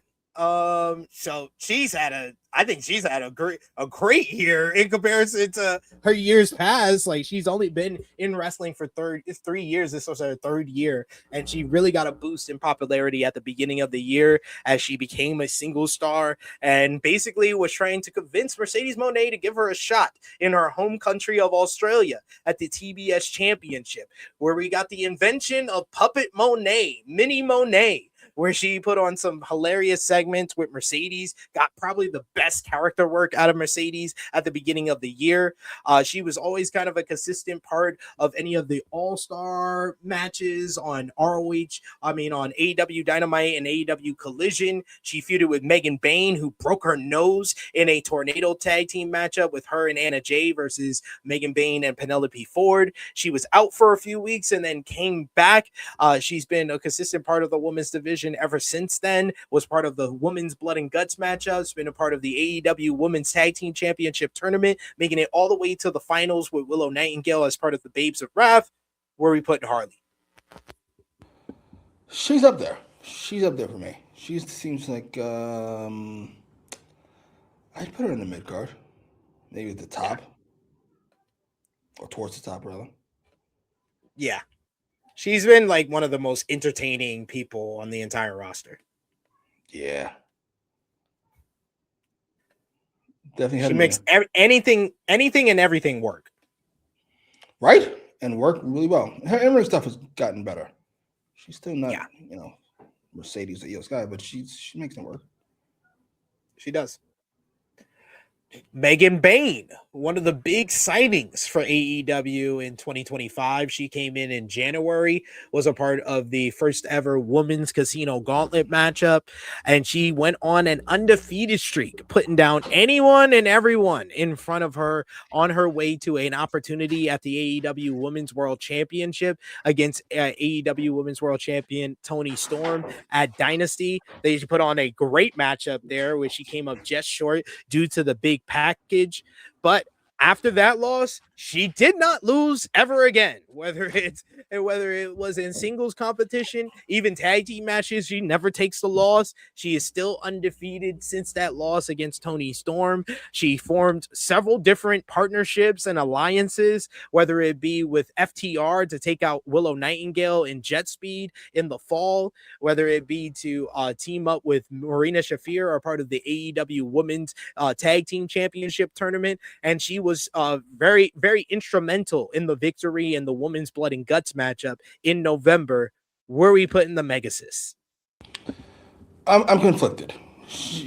For me, she's either mid card, but for me, yeah, she deserves better. She just does. But I'm not mad at mid card. I would say like top of mid card. Yeah, top of mid card seems the best, the safest. I was gonna say bottom of All Star, but I can't really make that argument. If she made it to the finals of the tag team title tournament, then I could probably push for it. But no, she needs a belt. Yes. 20. This is another one. This is like Willow. Those are the top two for me that just need to win a title in 2026. Right. She's so good. The boar. So good. She's really, really good. Rio, do you even work here? You're here and then you're gone. You're here and then you're not. I don't know what to do. Taya Valkyrie, she can go with MXM Collections, and she is in a faction with them. And like a complete kiss ass. Sucking up to the fucking company on fucking Twitter. Oh, she makes me fucking sick. I hate her fucking guts. Sorry. Jesus, damn, goddamn, what the fuck? Hey, you can't be taking sides with the fucking company. Are you fucking serious? I love this locker room. Every time there's an opportunity to make something work, you got to take your 3 minutes and like it. Shut up. Sit down someplace. Lord. Ugh. Chris Statlander, our reigning AEW Women's World Champion. Why did I hear the biggest sigh come from this man as I said her name? I'm thinking.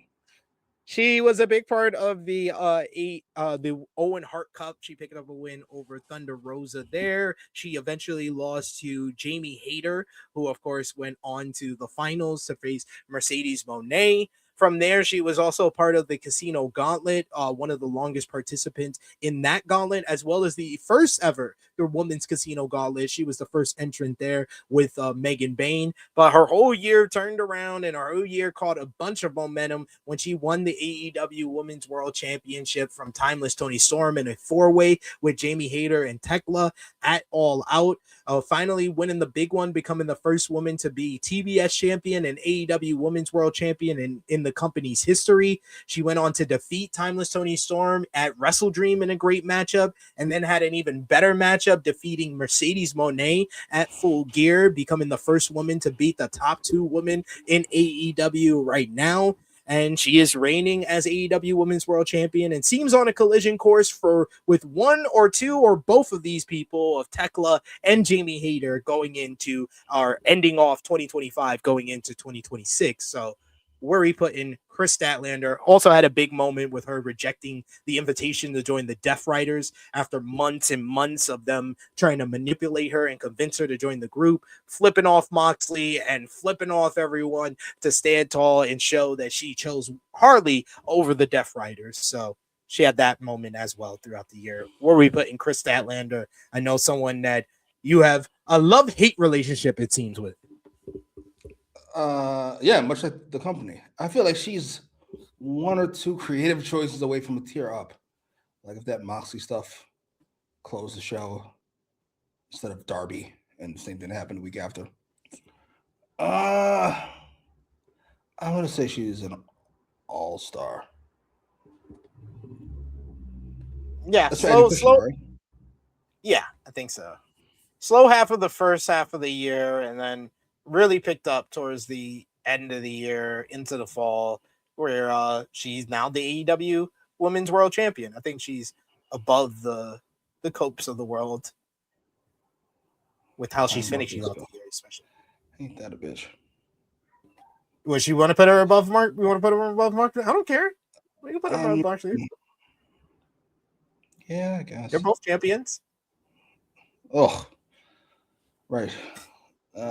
That's to be fair. Upset. Oh my god. He said, in the mind of Tony Khan, the women's world champion and the TNT champion are equals. Yes. Yeah, that is true. That is true. To Tony Khan, yeah. Penelope Ford, you are currently injured. So you know what that means. Niggas always hurt. Because you have been hurt a few times throughout your run in AEW. Ruby Soho, I don't know how long you're supposed to be on paternity leave, but we're gonna put you with your husband. Yeah. Might be time to fucking shine up that resume. Tekla signed with AEW after leaving Stardom. She had the big falling out with Tori Okada for Stardom and got fired from there and signed with AEW, debuting after Double or Nothing. It's a storyline. My bad. I didn't. Came to AEW following Double or Nothing. Attacked Jamie Hayter. Has gone on a winning streak. Had a very good rivalry with the Queen Abinado, where they just beat the hell out of each other every single week, and people were convinced that they were really shooting on each other. And that got people's attention. She was a part of the Casino Gauntlet at All In Texas, and then following All In Texas, formed the Triangle of Madness with Julia Hart and Sky Blue. She's only suffered one loss in singles competition. That was to Jamie Hayter at Wrestle Dream, and seems that she is on the road to getting an opportunity at the AEW Women's World Championship to close out 2025. Tekla, where are we putting her? We put her in mid card. I must say, I'm rather impressed with her ability to hold on, unlike the Dianas and the Ruby Sohos of the world. Once that initial push stopped, she stayed relevant. She stayed in there. Yeah. I think it's also like, despite everything we say about Tony Khan's booking and the criticisms we give him about the women's booking, which is well deserving. Like if he finds like a role or a group or a tag team with you, he will consistently use you in the women's division. And towards the end of 2025, we've seen more big things for the women's tag team tournament, the Blood and Guts matchup. Like there's stuff that there's more opportunity to use women. So it's understandable why Tekla was able to keep momentum, because she has more opportunity than what Diana got at the end of 2024. It's a very good point. He's being dragged, kicking and screaming into the future, or into 2025. Good job. Deonna Purrazzo, we're going to put you right in ROH because you are the inaugural first ever ROH Women's Pure Champion.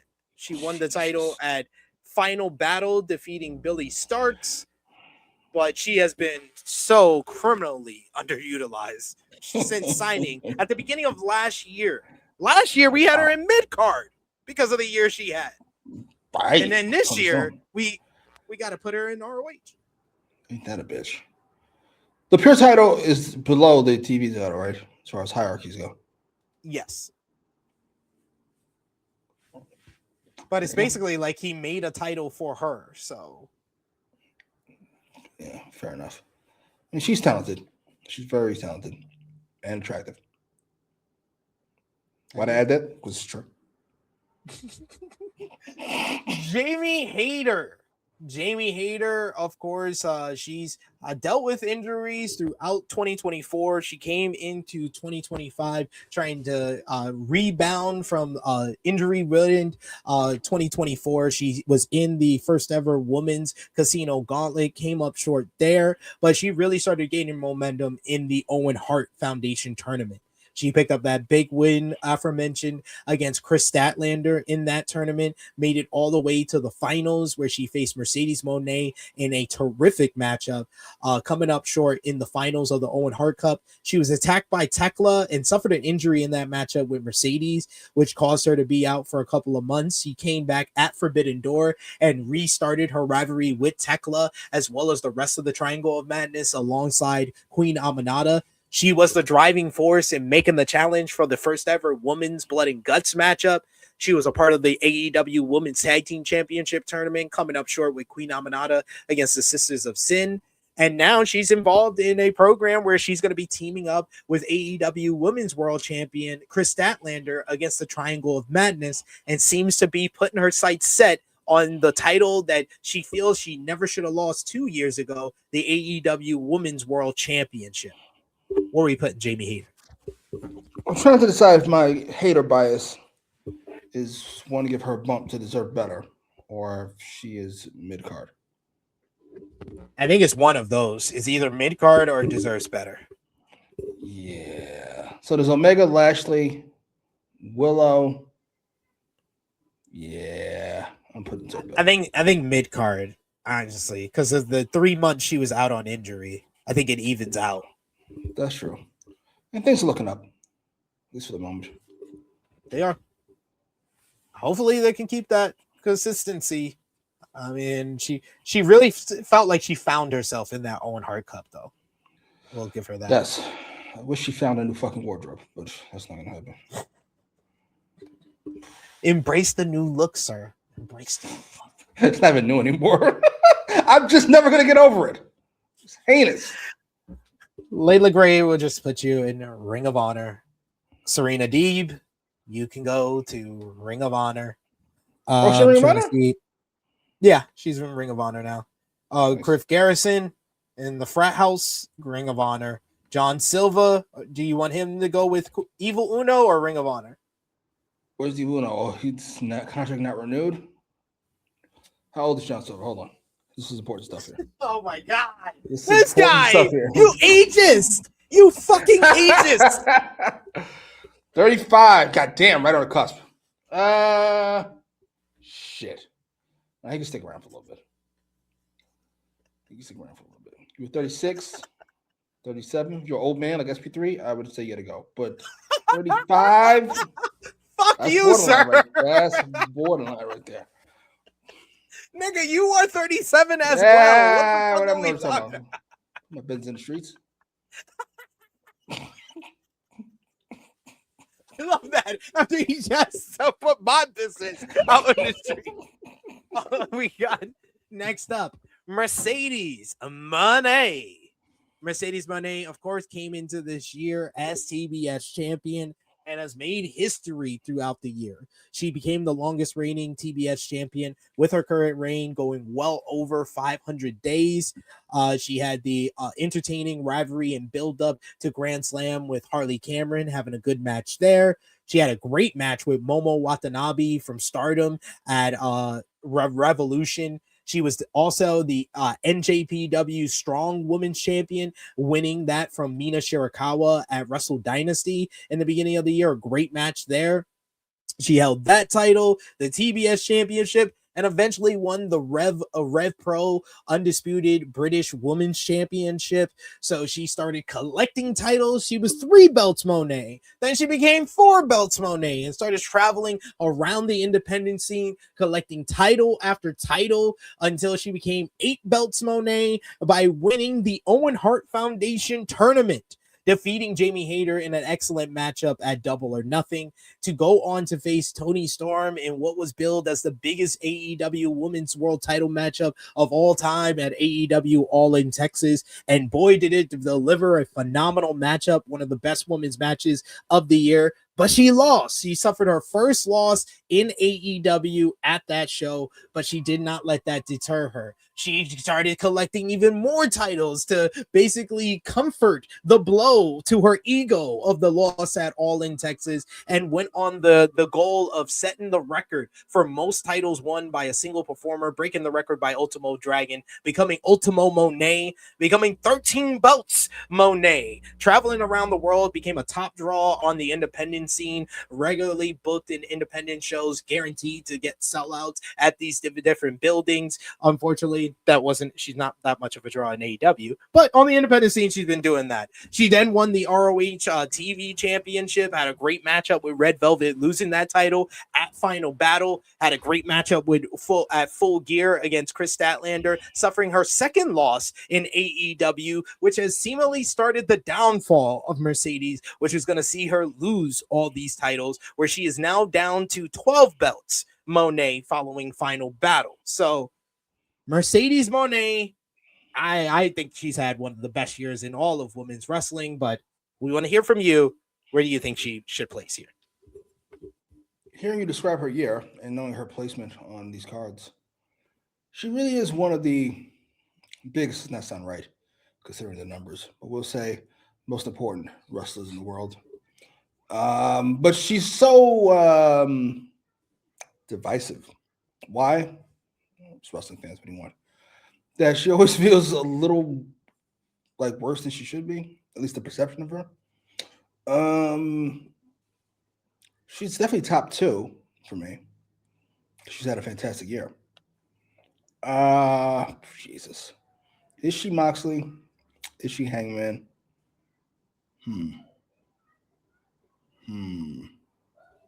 I honestly think those are the only two that's had a better year than her on this entire roster. You know what? Much like Takeshita, tentatively, we can put her in the top tier. Tentatively. We will take it, and we will see. We will see if she stays there by the end of this tier list here. We shall see. But Mercedes Moné in the S tier, keep at all costs for 2025. Then we got Queen Aminata. Anytime I've seen her, she's been good. She had a good matchup with Mercedes Moné this year, I know. Had that nice little rivalry with Tekla where they beat the hell out of each other in the summer. She was scheduled to be part of the Women's Blood and Guts matchup. Unfortunately, suffered an injury towards the end of the year that kept her from that. It also kept her from the Ring of Honor Women's Pure Championship tournament. She lost in the AEW Women's Tag Team Championship tournament as well. But Queen Aminata, she's like, I would say a fringe bottom tier, deserves better because she's always very consistent. Ooh. Sure. She shouldn't be in no ROH Pure Championship tournament. So yeah, we'll say deserves better. The fuck? Steve Austin competing for the European Championship. What the fuck is going on here? Put her right next to her blood rival. Thunder Rosa, another one who niggas always hurt. Gotta be honest, I didn't even know who the fuck that was. Thunder Rosa, I forgot she existed. Holy shit. She's been out ever since All In. She had the great matchup with Athena at Supercard of Honor. She was getting consistently used. Like, she lost in the Owen Hart Foundation tournament to Chris Statlander. I think she was a part of that Casino Gauntlet at the beginning of the year. She was a part of all those all-star tag team matches on Collision and Dynamite. But yeah, she just gets hurt a lot. It's a shame too, because I don't think she has any leverage to fucking go any place or even threaten to go any place if she wanted. No. All right, I see MVP. Should we just put him with Bobby Lashley or below Bobby Lashley? I've got to be honest. I know this is all speculative, but I feel like it's his fault. So I'm not sure if he deserves better. Okay, so mid card. Whatever's under that. He's This like, is I your don't really fault. think he deserves better. I'm sorry. You shut up and let us rock. Shut up, nigga. Shut your bitch ass up. Like, what are we doing? Nigel McGuinness. Nigel McGuinness, of course, is regularly featured as the color commentator on Collision. He's had a couple of appearances on Dynamite, but he has also competed inside the square circle throughout this year. Had an excellent matchup with Zack Sabre Jr. at Forbidden Door for the IWGP World Heavyweight Championship. Had another tremendous matchup with Lee Moriarty, 30-minute Iron Man matchup at Final Battle. He was in the technical spectacle against Lee Moriarty, Hechicero, and Daniel Garcia earlier this year as well. Teamed up with Garcia against FTR at Double or Nothing, where they suffered the loss there. So where are we putting Nigel? Mostly for his commentating, though. Retirement home. I can't stand to see him in ROH next to those bums or anything near that. I want to see him next to stars. You know, apparently he's got a love for Lee Moriarty. I find that a little disturbing. It's supposed to seeing that kid. What the hell do you see in that kid, huh? All right, you've been waiting for it. You teased us at the beginning. Hangman Adam Page. Where are we playing them? Tippy top. As top as it gets. Wrestler of the year. I both find him overrated and the wrestler of the year. If that makes any sense. Yeah, that's hilarious. That might be the quote. We might have to clip this. Clip this part specifically. It's you calling him both overrated and the wrestler of the year all at the same time. When people talk about him, they talk about him like Steve Austin. No, he's just the best wrestler in the world. Take it easy. Hangman Adam Page, what a year, seriously, what a year. Like, he came off the heels of the loss in the 4-way for the AEW World Championship at World's End, and basically was still trying to find himself ever since going to that World of Descent against Swerve Strickland. This led to a rivalry with his former mentor, former friend Christopher Daniels, where they had a great Texas death match at Maximum Carnage Collision, where he ended the career of Daniels, putting him away with his own move, the Angel's Wings. From there, though, he really got it kickstarted his year like full throttle by getting in a rivalry with MJF.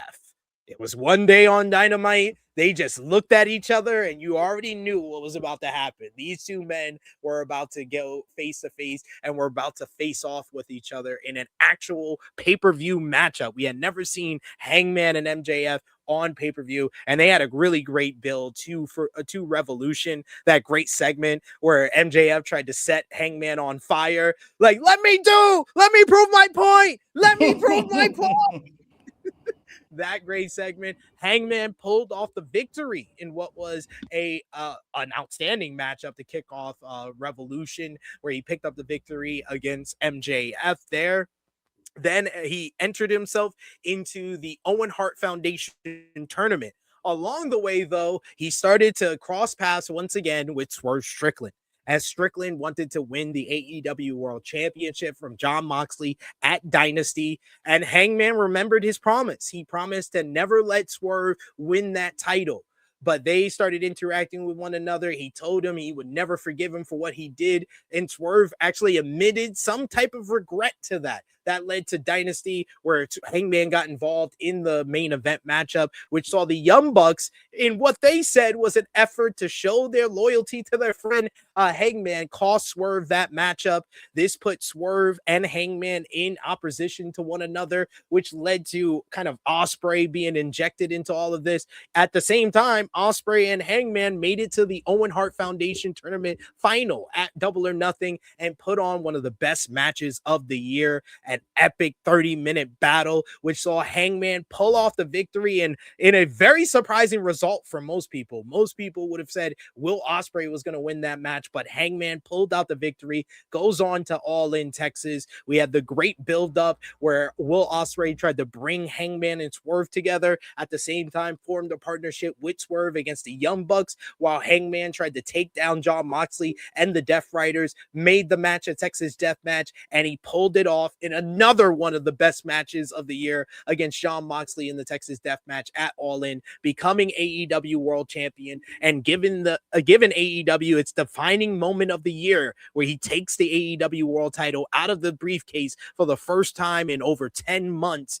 and celebrates with the sold out, with the 30,000 in attendance in Texas, in Arlington. What a moment that was. And then from there, for the first half of his reign, he was billed as the number one guy in AEW. He was featured at the beginning, 2 segments or 3 segments per show. Him and MJF were really kind of the lead build-up matchup going into Forbidden Door. He beats MJF there in another great matchup, puts on another match of the year candidate against Kyle Fletcher at All Out, a great matchup against Samoa Joe at Wrestle Dream, before losing the title against Joe at Full Gear in a steel cage after Hook turned heel, and has formed an unlikely alliance with the man that actually gave him the last minute assist before he won the world title at All In Texas with Swerve Strickland, after their tremendous segment earlier this year where they sat down and actually had a conversation with one another. Jimmy hated it, but most of us loved it. And that is the year for Hangman Adam Page. What a fantastic fucking year. They're trying to fumble it at the end, but I'm not going to let them. I'm going to pretend like the last few weeks didn't even fucking happen. It's an all-time year. He reminds me of Cody quite a bit. He's talented in all the right places. He's well-rounded. He's got the fan support. He's just not as good as everybody thinks.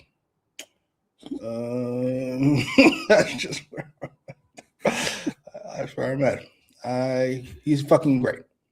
I was running AEW. He's a top 5-6 guy. I would agree. Anthony Bowens. I mean, we might as well just put him with Max Caster or just below. Please. I don't know. What you want to do? Yeah. Yeah. Just one below. Oh, right, one below Caster? Right. Whatever Caster is, but on the right side. Max is better. Yeah, definitely. But this is your place, right next to Max. That's where this is interesting. Bandito. Probably it has an argument along with someone else that we're going to get into for breakout star of the year for AEW. Bandito started off the year in the rivalry with Chris Jericho. He beats Jericho for the ROH World Championship at AEW Dynasty. Then from there, I felt like it was every week me and you would review Dynamite, and Bandito was in the best matchup on the show. Whether it's like a 4-way with Roderick Strong and Mark Briscoe, and I think I don't know who else was in that matchup, but I remember that. I remember the trios matchup with Bandito and Jet Speed versus the Young Bucks and Takeshita, I think it was. That combination was awesome. Then he had the banger, the match of the year candidate with Konosuke Takeshita at ROH Supercard of Honor, and really has become the main reason to watch ROH pay-per-views, because he put on a 5-star instant classic with Takeshita in July at Supercard of Honor. Then puts on a 5-star instant classic with Hechicero in Philadelphia at Death Before Dishonor in August. Puts on another excellent spot fest at Survival of the Fittest at ROH Final Battle earlier in the month. Then he's had multiple great matches in AEW, mostly because he formed one of the best tag teams of the year with Brody King, Brodito. They were the highlight of the number 1 contenders tournament heading into Forbidden Door, where they went on to win the AEW World Tag Team Championships at that pay-per-view, and then just became a consistent highlight of AEW television and pay-per-views. They had a banger ladder match, 4-way ladder match at All Out, had a 5-star instant classic with Okada and Takeshita at Wrestle Dream, another 5-star instant classic when they lost the titles to FTR at Full Gear. What a year for Bandito and Brody, but Bandito, he honestly, as far as like, maybe not wrestler of the year, I think people jump the curve a little bit when they say wrestler of the year for him. But when it comes to outstanding wrestler, like best in-ring wrestler of the year, Bandito probably has my vote. I don't think anybody outside, it's him and Takeshita who's put on the most great matches in multiple different places. He had that instant classic with Masquerada Dorada in Arena Mexico. He faced Mystico in Arena Mexico. He actually beat Mystico in a tag team match in Arena Mexico, which is like beating God at church. So what a year for Bandito. What do you think he places? Okay. Now, just for pure fairness, I'm not going to count his ROH stuff on the level of his AEW stuff, but I will count it, just to be fair. Let's see here. Damn, he feels too important for mid-card. Not important enough for All-Star. I'm sorry. You are the ROH champion. He was an AEW World Tag Team Champion. Yes. Where is Bobby Lashley again? There he is. Okay. I think he's an All-Star. I'm looking at this group. He doesn't feel completely out of place. Who's in mid-card? God damn it. Yeah, we can put him at the bottom of the All-Stars. Why do you not like Bandito now? Why I you gotta love have Bandito. Bandito is one of my favorite fucking watches. Great in the ring. He knows his character. I get angry at baby faces that don't know they're stupid. He knows he's a stupid baby face. That's why I like him. Just doing stupid shit. He knows he's a stupid baby. I fucking love it. Fucking great. Oh, Buddy Matthews, you are hurt throughout this year, unfortunately. I really want him to come back. I really want him to work out. I mean, I hope. Well, same thing for Ortiz. Do you even work here anymore? Yeah. Here? We can get we could put this dude, Preston Vance. He's a part of the frat house on ROH. Sammy Guevara can go to ROH because he's a 3-time ROH World Tag Team Champion, Jimmy, without never losing the title. The last 5 ROH Tag Team Champions. Do you want me to read them out? I'll read them out for you. Last 5. The current Ring of Honor World Tag Team Champions are Sammy Guevara and the Beast Mortos of LFI. The champions before them, vacant.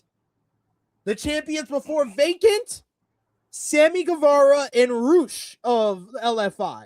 Roosh suffered a knee injury, which led to the vacancy, which led to Beast Mortos replacing him, and then they won the titles again. The champions before Sammy and Roosh, vacant. The champions before the second vacant, Sammy Guevara and Dustin Rhodes, the Sons of Texas. Whatever happened with that? With them? Doesn't get hurt? He had knee replacement surgery. Like hip replacement. Sure. This left up to Sammy Guevara, I will never understand. Me either. Our Warlow, man, what a nigga always hurt. He's the poster boy for niggas always hurt. Yeah, and get rid of like Brandon Roy, fucking 5 from him. Like, just goddamn it.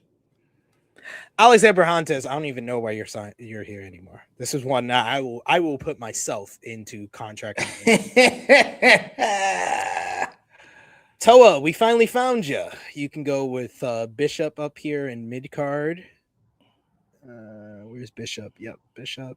I'll put Toa ahead. I like Toa. And that match with Bobby Lashley puts Toa ahead of Bishop. Right? How much fun was that? That was so much fun. Well, Mark Davis, another nigga, always hurt. Always hurt. Always hurt. Always gonna have a job though. Yep. Stay on the good side of Hollywood. Leo Rush, why, nigga? Do you work here anymore? I see you traveling. I see you on your social media. You traveling and stuff, but I never traveling see you where? Traveling where? For from different fucking, companies. Fucking garbage dumpster to garbage dumpster, as most coons do. Fucking outrageous. Jesus Christ! I thought we weren't going to have to use this. The words and opinions of Jimmy Macram do not necessarily reflect those of True Heel Heat, its viewers, or affiliates. I can't believe y'all was so mean to Hulk Hogan. Are you fucking serious? You don't get the fuck out of my face. Good Lord. Good Lord. Brian Cage, nigga always hurt. Damn shame. Super talented. You know? And he finally had a role that he could probably do something with. He joined the Callis family and then he got hurt.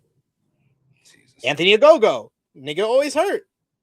Is he hurt? Holy shit. Yeah, he's back now, but he was out for most of the year, just hurt. I think I had a feud with Cody Rhodes. A lot of flags. Dante Martin, he can finally join his brother up here in Deserve. No, are they in mid card? Or mid card or mid, right? Can see. Yeah. Whereas, yeah, Darius right here. Yeah, Dante goes above Darius for sure. Yes. We'll shift these around when we finish off here.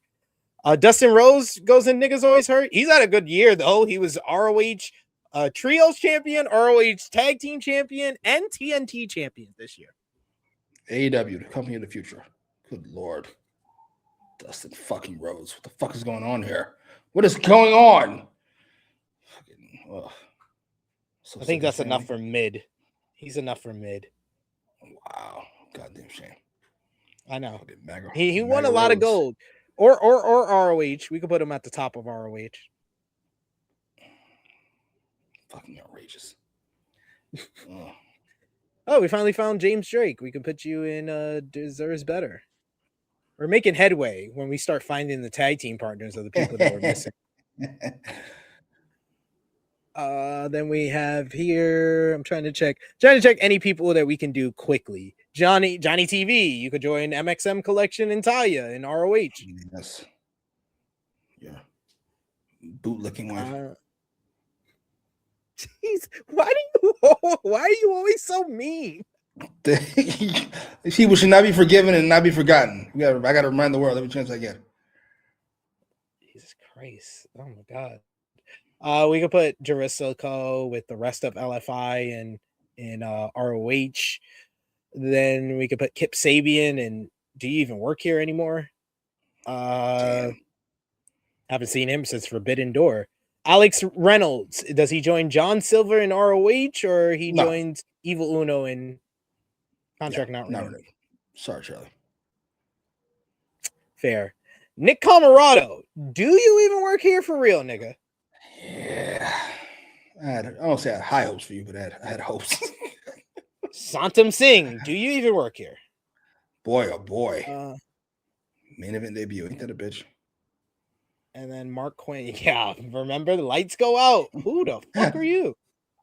Who the fuck are you? Yeah, Mark Quinn can go with Isaiah Cassidy. And I think that except for Bobby Lashley, we've gotten all the tag team partners and deserve better now. All right. And now we're down to the last couple of rows here. Daniel Garcia. He started off the year as TNT champion, had a rivalry with Adam Cole on Collision, where they had a series of matches, went to no contest or time limit draws before he finally lost the title to Adam Cole at Dynasty. From there, he had kind of been lost in the shuffle. He got back in the mix for the TNT championship at All In due to Adam Cole's injury. He came up short in that match as well. And then he had a series of matches with Jon Moxley, coming up short against Moxley yet again, going 0-4 against Moxley, but Moxley gave him some advice, which really got in the ear and the mind of Daniel Garcia, leading to him turning heel and joining the Death Riders. Since then, he's got new music, new presentation, wearing young boy shorts, and he has formed a tag team with Wheeler Yuta in the group. Where are you putting Garcia? Mid. You guys keep trying to put lipstick on a pig, and we keep ending up in the same fucking place.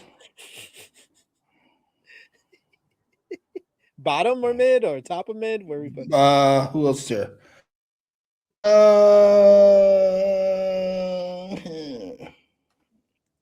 He can go towards the top. It's fucking sad. Yeah, he could be with the rest of the groups.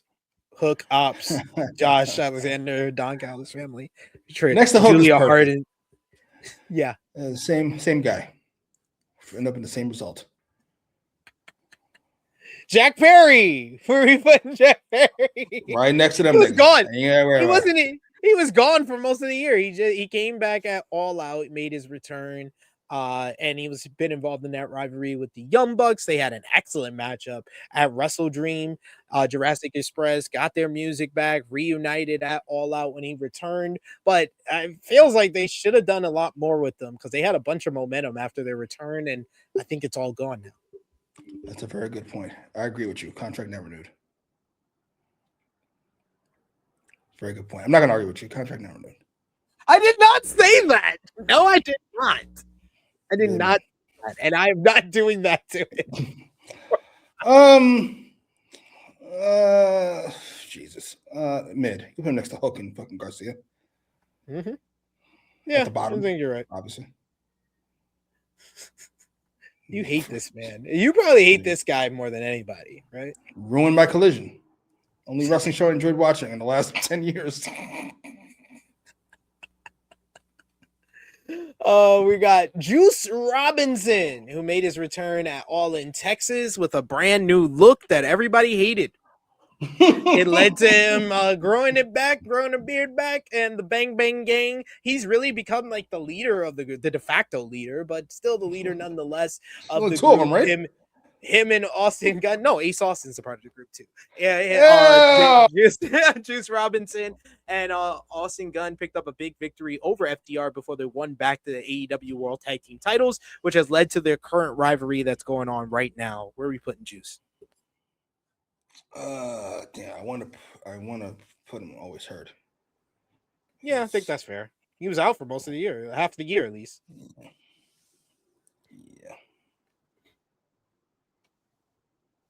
Put him at the top. Put him next to Jay. That beardless look is heinous. Holy shit, that's frightening. All right, we might as well put these two together. Jet Speed. Kevin the Jet Knight, Speedball Mike Bailey, two of the newest signees to AEW. Kevin Knight was signed in April after a great match with Switchblade Jay White on Collision. He replaced Jay White in the Owen Hart Foundation tournament, had an outstanding matchup with Will Ospreay at Dynasty. From there, they formed the tag team with Speedball Mike Bailey, who signed with the company in March. He went through the tournament to determine who would face Kenny Omega at Dynasty, going to a draw in a four-way with Ricochet, which led to a triple threat match with Kenny Omega, one of the better pay-per-view matches of the year as well right there, with Kenny Omega coming out on top.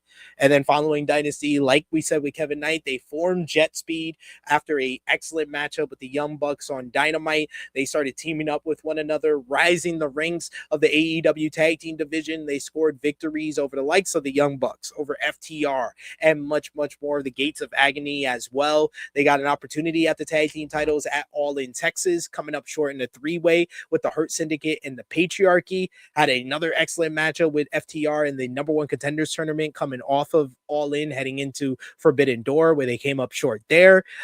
They did beat FTR later on in the year, actually winning, I think it was $400,000 in one of those money matches. They've had some great performances on AEW Dynamite, Collision, as well as pay-per-view, most notably their opener to Wrestle Dream, the first match that they ever had that started on the pre-show and ended on the main card with FTR right there. So they have really kind of established themselves as one of the top tag teams, like below the FTRs and the Young Bucks, who are kind of those legendary teams, those legacy teams that they have, and Brodito, who's rose to prominence, became the tag team champions, Hurt Syndicate as well. I think Jet Speed is in that mix as one of the best tag teams in AEW right now. Agreed. So that would make you a mid-carder. Fair. That's fair. Though Knight ahead of Speedball, not just because of the shoes, but he beat Darby Allin. Dude, and what a match that was. And then he also had a banger match with Kyle Fletcher right the week after. Wait a minute. Knight might have to get released. He might have to be released because he's responsible for fucking Jack Perry being in this fucking tournament. Good Lord. How happy was I about the Gold League? Wasn't that me? Tell you how great the Gold League was? Good Lord. Oh, I'll never forgive you for this shit. That damn coast-to-coast drop kick. Fucking A. Well, you win one, you lose one. Lost to Rollins, sure. Win. Lose Darby, lost. Damn.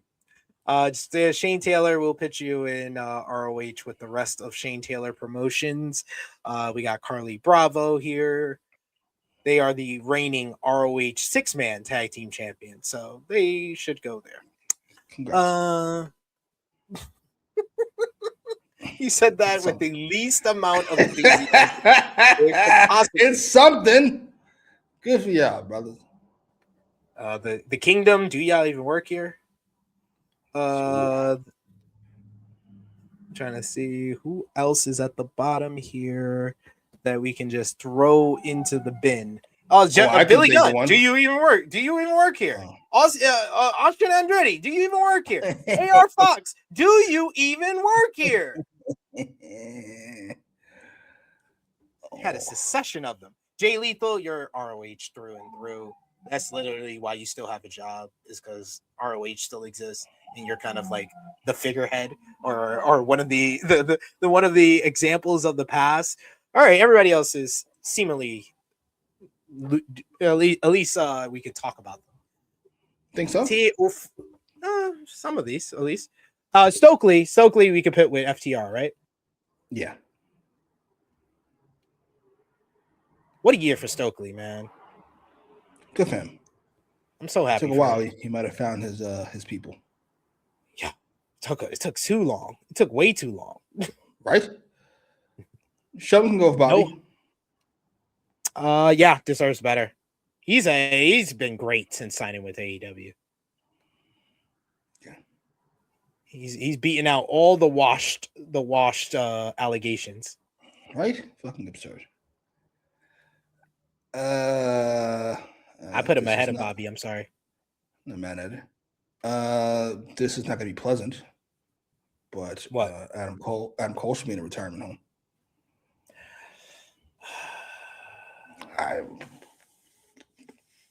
The man's life on the line here. It doesn't sound positive. Last news I heard. No, it didn't. The way Tony talked about it on that Ariel interview. Yeah. He got emotional. He was like, it's tough to talk about. And I was like, yep, that's not good news. At all. Can Shibata go with Hobbs? Yeah. Behind Hobbs, but yes. Good for him, by the way. Yeah. He's another one who kind of found his role that he can play. Yeah. And it all started with him cutting promos on a cell phone. What about Kyle O'Reilly? Because we put Roddy on here. Does Kyle go higher because of the wins against Moxley? Yeah, Jesus wins more than one. Yes, he does. Good Lord, the Star of War Games got the win. What the fuck is even going on? So we got Roddy in mid card. So we just put him right above him, or we put him in a higher tier. What's the beginning of this year look like? Well, he was doing mostly like the conglomeration stuff at the beginning of the year. I think he was kind of banged up, and then he came back towards the spring, and he was like doing mostly the conglomeration stuff. He was teaming with Roddy and the Paragon against FTR after they turned heel and having those great matches on Collision. And then he was a part of the Casino Gauntlet, I believe, at All in Texas.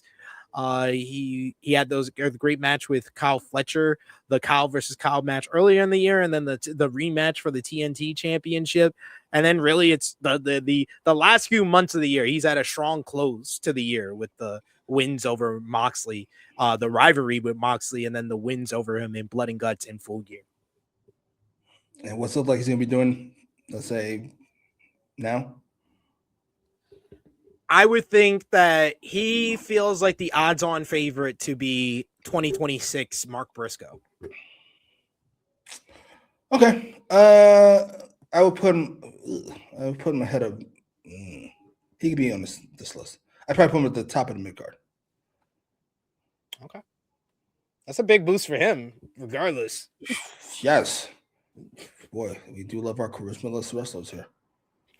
Good Lord. All right, we can finally get to him without further ado. The proto star, Kyle Fletcher. Where are we putting him? I'm gonna go definitely top 3. Shit. I think he's main event. I was about to say, is Takeshi main event? Yeah. Yeah, he's got to be, not based on work, just based on positioning. He's got to be ahead of Takeshi. I mean, in AEW, yeah, like you try your best to disqualify anything outside of AEW. Because if we count the New Japan, then definitely Katexa's ahead of him. But Why if do we we're have just to counting, count that ugly belt? Why? well, be fair, we'll put him just below him because the ugly belt does mean something to me. Whatever makes you feel better. It's just completely fine. And keep holding on to the New Japan of past, pretend like it's the same. Sure, absolutely. I will leave the memories alone. So Fletcher started off the year, of course, in his rivalry, finished off his rivalry with Will Ospreay. They had that excellent tag team matchup, Fletcher and Takeshita versus Ospreay and Omega in Australia. Then he had the steel cage matchup, the epic at Revolution, where he came up short there after that crazy Spanish fly off the top of the cage. After that, he was a big part of the Owen Hart Cup. He got a win over Mark Briscoe at Dynasty in an excellent matchup, then went on to have a great match with Hangman Adam Page on TV where he came up short in the semifinals of the tournament. They were the big part. Like I felt like they were a crucial part of that Owen Hart build because they were the heels in opposition to the two guys that made it to the finals in Hangman and Will Ospreay. And then he got into the TNT title mix. He had that matchup with Adam Cole where he almost killed him and probably led to where Adam Cole is at today. Oh shit! He hit him. He hit him with the clothesline on Collision that caused the concussion. I'm just saying. So he has that under his belt as well. He came up short though in his bid to become TNT champion at All In, but then rebounded from that 10 days later by beating Dustin Rhodes in an epic Chicago street fight, winning the TNT championship, and then put on one of the best TNT title reigns in company history, setting the record or tying the record for most title defenses in a single reign as TNT champion. But he put on banger after banger against Ace Austin, against Kyle O'Reilly, against Orange Cassidy, against Mark Briscoe, including Mark Briscoe beating him for the title in a 5-star rated classic at Full Gear. And of course, Kyle Fletcher has found himself back into the mix for another title as he's in the Continental Classic, put on a great match with Okada, an even better match with Kevin the Jet Knight. Kyle Fletcher's 2025, definitely deserving of main event status. Yeah, I'm shocked by how much things have turned around from where the fuck he came to this place. Till now. Yeah, Aussie Open. I didn't even mention the match of the year, his best match of the year, which was that Hangman match at All Out. So yeah, he got his first pay-per-view main event under his belt too. Yes, good for him. He's big things in his future. I see a world title either this next year or early the year after that. I agree. He definitely seems like he's getting prepped up for it, and he's 27 years old. These are the type of guys they should be pushing. Agreed. Then we go to our final few. We got Ace Austin, who's one of the newer signings to AEW. He came into the company just a few months back. He had the standout matchup with Kyle Fletcher, like we said earlier, for the TNT Championship. Recently challenged Ricochet for the National Championship, but hasn't really gotten to the mix quite yet. Should we just put him? No, we can't put him in Niggas Always Hurt with the rest of the Bang Bang Gang. So I guess bottom of mid. Sounds good to me. Yeah, he hasn't been around much. Douche. I thought that was who's the guy who beat fucking Jericho? Action Andretti. Yeah, that's my immediate thoughts. Ugh, this guy. Claudio Castagnoli, who's been a part of the Death Riders, so he's been a part of the main event mix. He's been pretty much the jobber to the stars of the Death Riders. He usually loses to the guys they're prepping up to face Moxley. But he's been in great matches, the Anarchy in the Arena, the Lights Out Steel Cage matchup from Forbidden Door, some great singles matches on TV as well against the likes of Darby Allin in Philadelphia. Where are we putting Claudio? And he got the big win against Jon Moxley in the Continental Classic as well. Am I forgetting something? What happened on Collision? Oh, he lost to Masquerade Dorada in that upset. His first loss in the Continental. I knew he lost to somebody. I remember who it was. It was Dorada. Yeah, that cancels out the Moxley one. You can go to the top of the mid card if you like. Good Lord. He was like, Somebody- oh, wait. Who do you lose to? I know it was somebody. Tony Khan is fucking hilarious. Really don't want things to He is. change, huh? Fair enough. He is funny. He is funny. Hechicero. I'm quite surprised that they were able to find a role for Hechicero in AEW, but he was one of the standouts from CMLL last year. Coming into this year, we find out that he signs a dual contract with AEW and CMLL, which leads to him actually finding a prominent role as a member of the Don Callis family. He's put on great matches with Bandito and Ring of Honor in Arena Mexico for CMLL. He's had great matches at CMLL as well. Mostly he's been used like ROH, Collision, and as an outlier of the Don Callis family on Dynamite. So where are we putting Hechicero? I can't really. Damn. It's either mid card or mid. I can't get over the complete laziness of the Don Callis family. Back in the day, if you were gonna fucking people you know what to do with, you put them in a group, and then the group would have like a uniting thing about them, like the Flock or the Right to Censor. They just throw niggas in the group. Don't change nothing there. You're in there now. Stay you, but in there. Let me see. Does he belong in mid or mid card?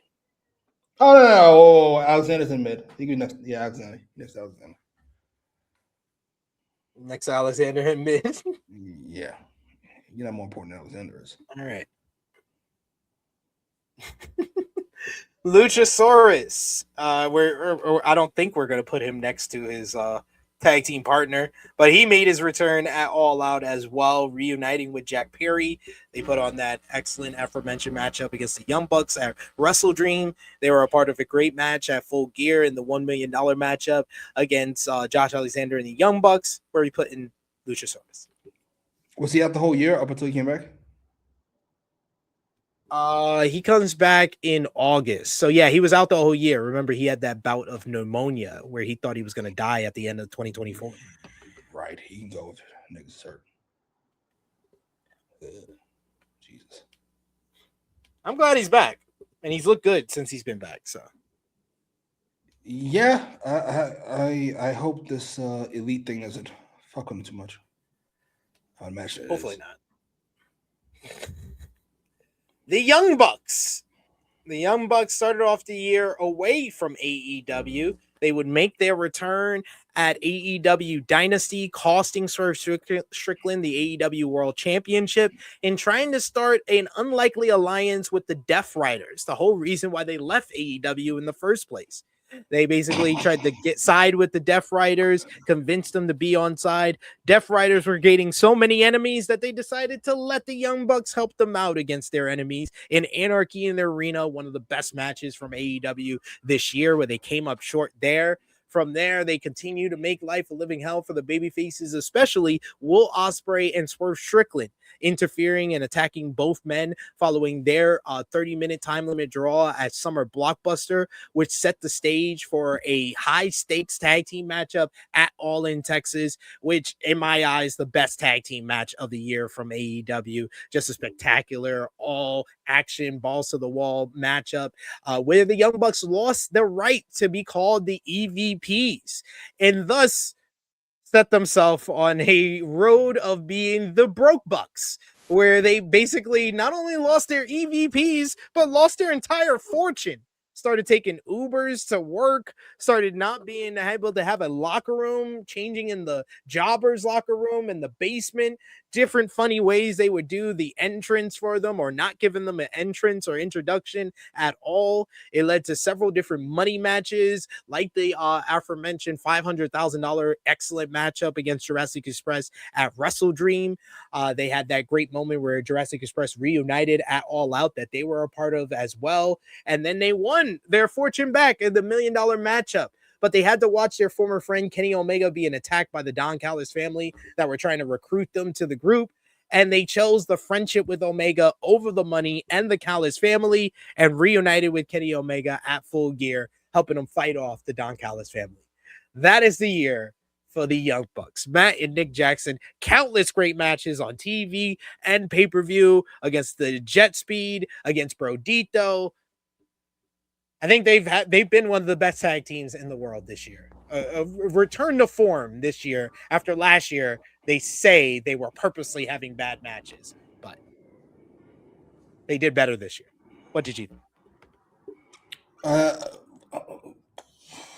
My head hurts.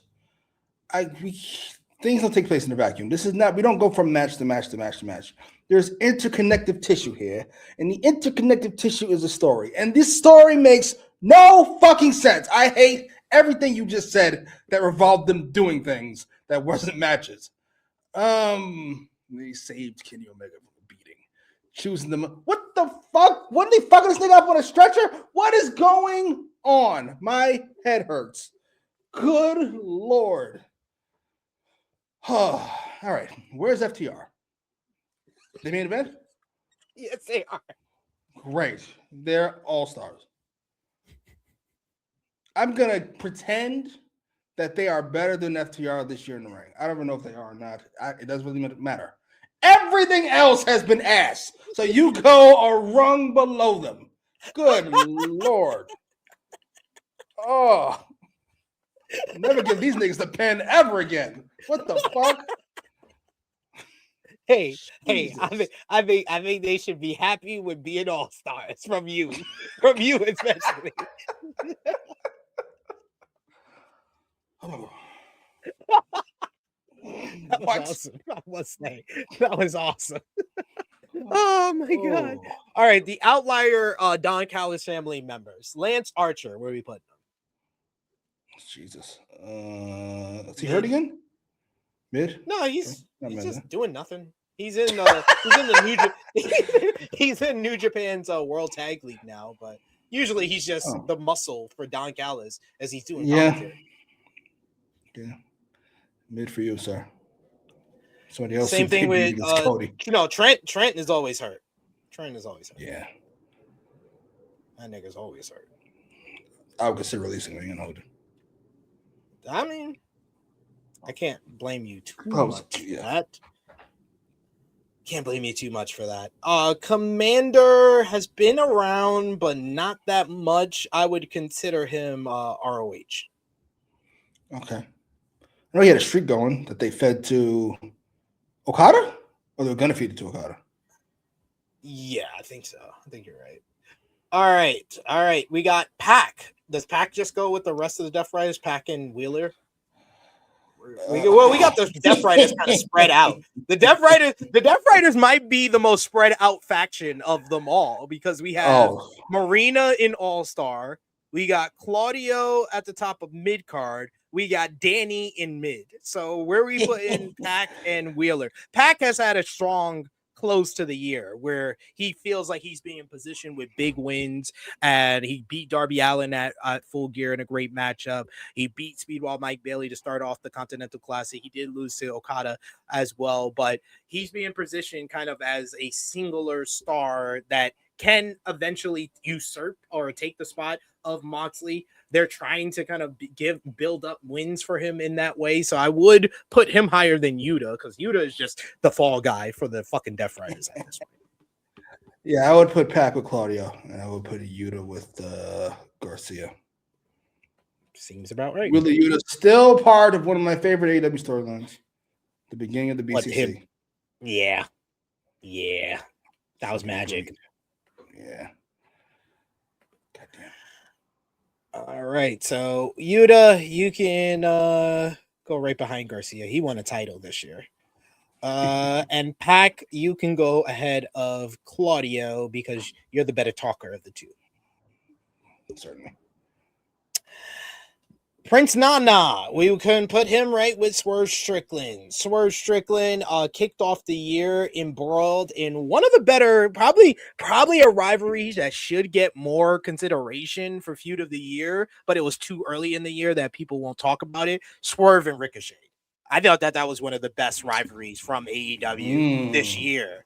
That really, really solidified and created a spot for Ricochet in the upper mid card through the rivalry. Of course, Ricochet turning on him, the whole stabbing with the scissors, some good promo work that he did when he stole Prince Nana's jacket after beating Swerve in Atlanta. and then the payoff to everything at Revolution, which was a tremendous matchup that they had in Los Angeles, where Swerve became the number one contender. He got his shot at Dynasty through a whole bunch of interference, especially from the returning Young Bucks. He got cost that matchup, but then went on to gain victory and lead his team to a win in Anarchy in the Arena at Double or Nothing, one of the best AEW matches of the year. Another one of the best AEW matches of the year was him and Ospreay beating the Young Bucks at All In, taking away their EVP titles. Him and Ospreay had an absolute banger 30-minute time limit draw at Summer Blockbuster as well. They had the nice little build up in the story they were telling with him, Ospreay, and Hangman heading into All In Texas, where he gave the chain that gave the win to Hangman against Jon Moxley at that pay-per-view. Then he went on to have a great matchup with Okada at Forbidden Door, but of course he had the torn meniscus following it. He got surgery and he was out for 3 months, making his return at Full Gear, where he's gotten right back into the main event picture, where he's going after AEW World Champion Samoa Joe. Swerve Strickland 2025 and Prince Nana. Where are we putting them? As much as I haven't liked this character right this year, I think it's been a step down. I'm shocked at how important he was the whole year. So yeah, he'd be main event for me. I can't deny him that. How much his work has suffered, and or he's a coon. It's in case you're wondering. Why you even give us the option? Why are you giving us the option if you know the answer? Why are you giving us the option? I'm leaving it there for you. You all can make your own decision. Yeah, okay. Yeah, sounds good. Not about whether he's a coon or not, but whether or not it matters. He is a coon. That's just a fact. Whether or not it's important to you, that's up to you. And this main event is looking elite right now. It's really good. Really good. It's very solid. All right. We got our final few. Reigning AEW World Champion Samoa Joe. He returned in 2025, immediately reuniting with Hook and Shibata and the Ops. It was him, Shibata, and Hobbs who defeated the Death Riders at a point where the Death Riders were not losing at all. And they won the AEW World Trios Championships, with Joe tapping out the AEW World Champion Jon Moxley. That led to a steel cage match at Beach Break. Great matchup there, where he came up short due to outside interference from Gabe Kidd. He was a part of the Anarchy in the Arena, that great match at Double or Nothing, where he picked up the victory there. Picked up another victory against the Death Riders at All In Texas, where he was written off with a stomp on a steel chair that took him out of action.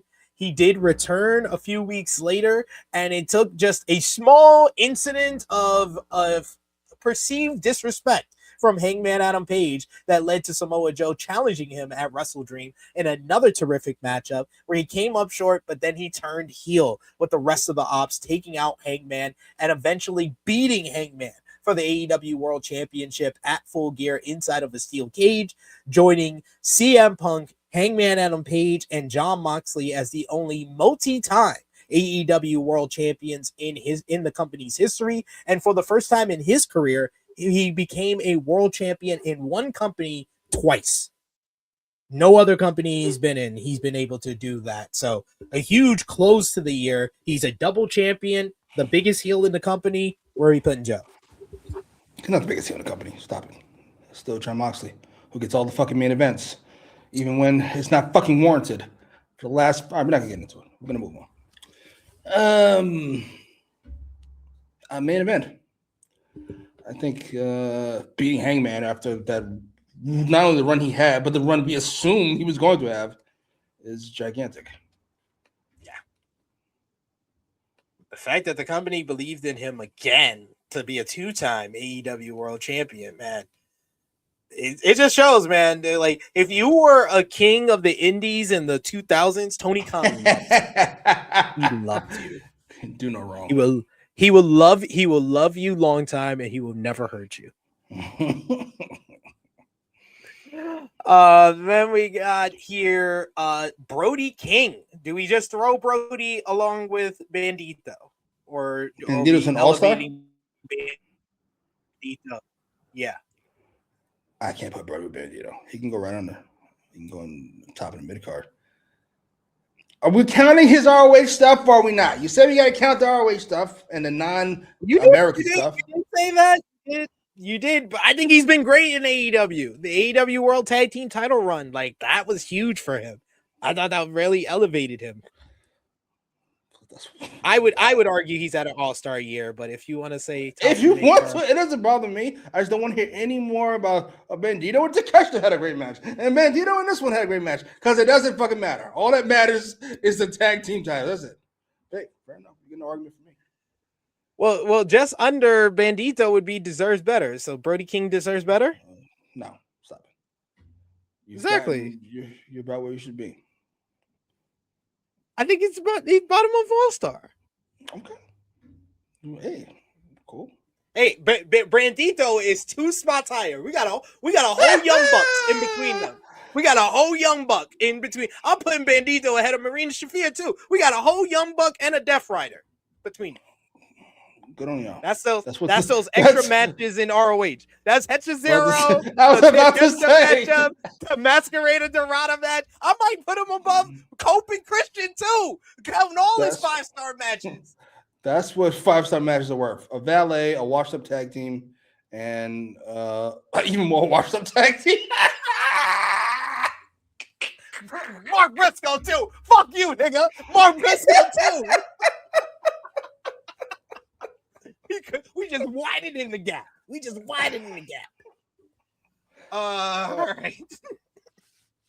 Where are we putting Darby Allin? Made his return at All in Texas, was crucial in fighting off the Death Riders for Hangman to win the title at the pay-per-view. He was on the winning side of the Lights Out Steel Cage matchup at Forbidden Door, beating the Death Riders there. He then lost to Moxley at All Out in a crazy, insane coffin match thanks to Pac. He then beat Moxley. Finally, after all this time, after 6 years of losing to Moxley, he finally beat Moxley, making him say, "I quit" at Wrestle Dream, thanks to a last-minute assist from Sting. Of course, he would then lose in that Forbidden at Full Gear to Pac, because that's what Darby Allin does. Along the way, Darby Allin will put on spectacular TV matches against Claudio Castagnoli, the Kevin the Jet Knight matchup in the Continental Classic. Of course, he was on the winning end of the men's Blood and Guts matchup as well. Where are we putting Darby? How long is he gone for Mount Everest? How long was he gone for the beginning of this year? Well, he was out from the beginning of the year because he got written off at the end of the year because he had to train to do the climb to Mount Everest. The climb to Mount Everest was from, I believe, April to the end of June. And then he came back at All In? At All in July. All right, fine. We gotta put him somewhere. Shit. I mean, he feels like an all-star, but you just decided to lose people. It's got to count for something. You can put him in all-star. Brody's an all-star, and Darby's an all-star. I'll put Darby ahead of Brody as well. Losing the Pac, losing to the Jet. Like, what are we doing? You really feel like you're Teflon, sir. That's in the middle of the pack of all-stars. Eddie Kingston, another one who just came back in September. Should we just put him in at the top of Niggas Always Hurt? Yes, sir.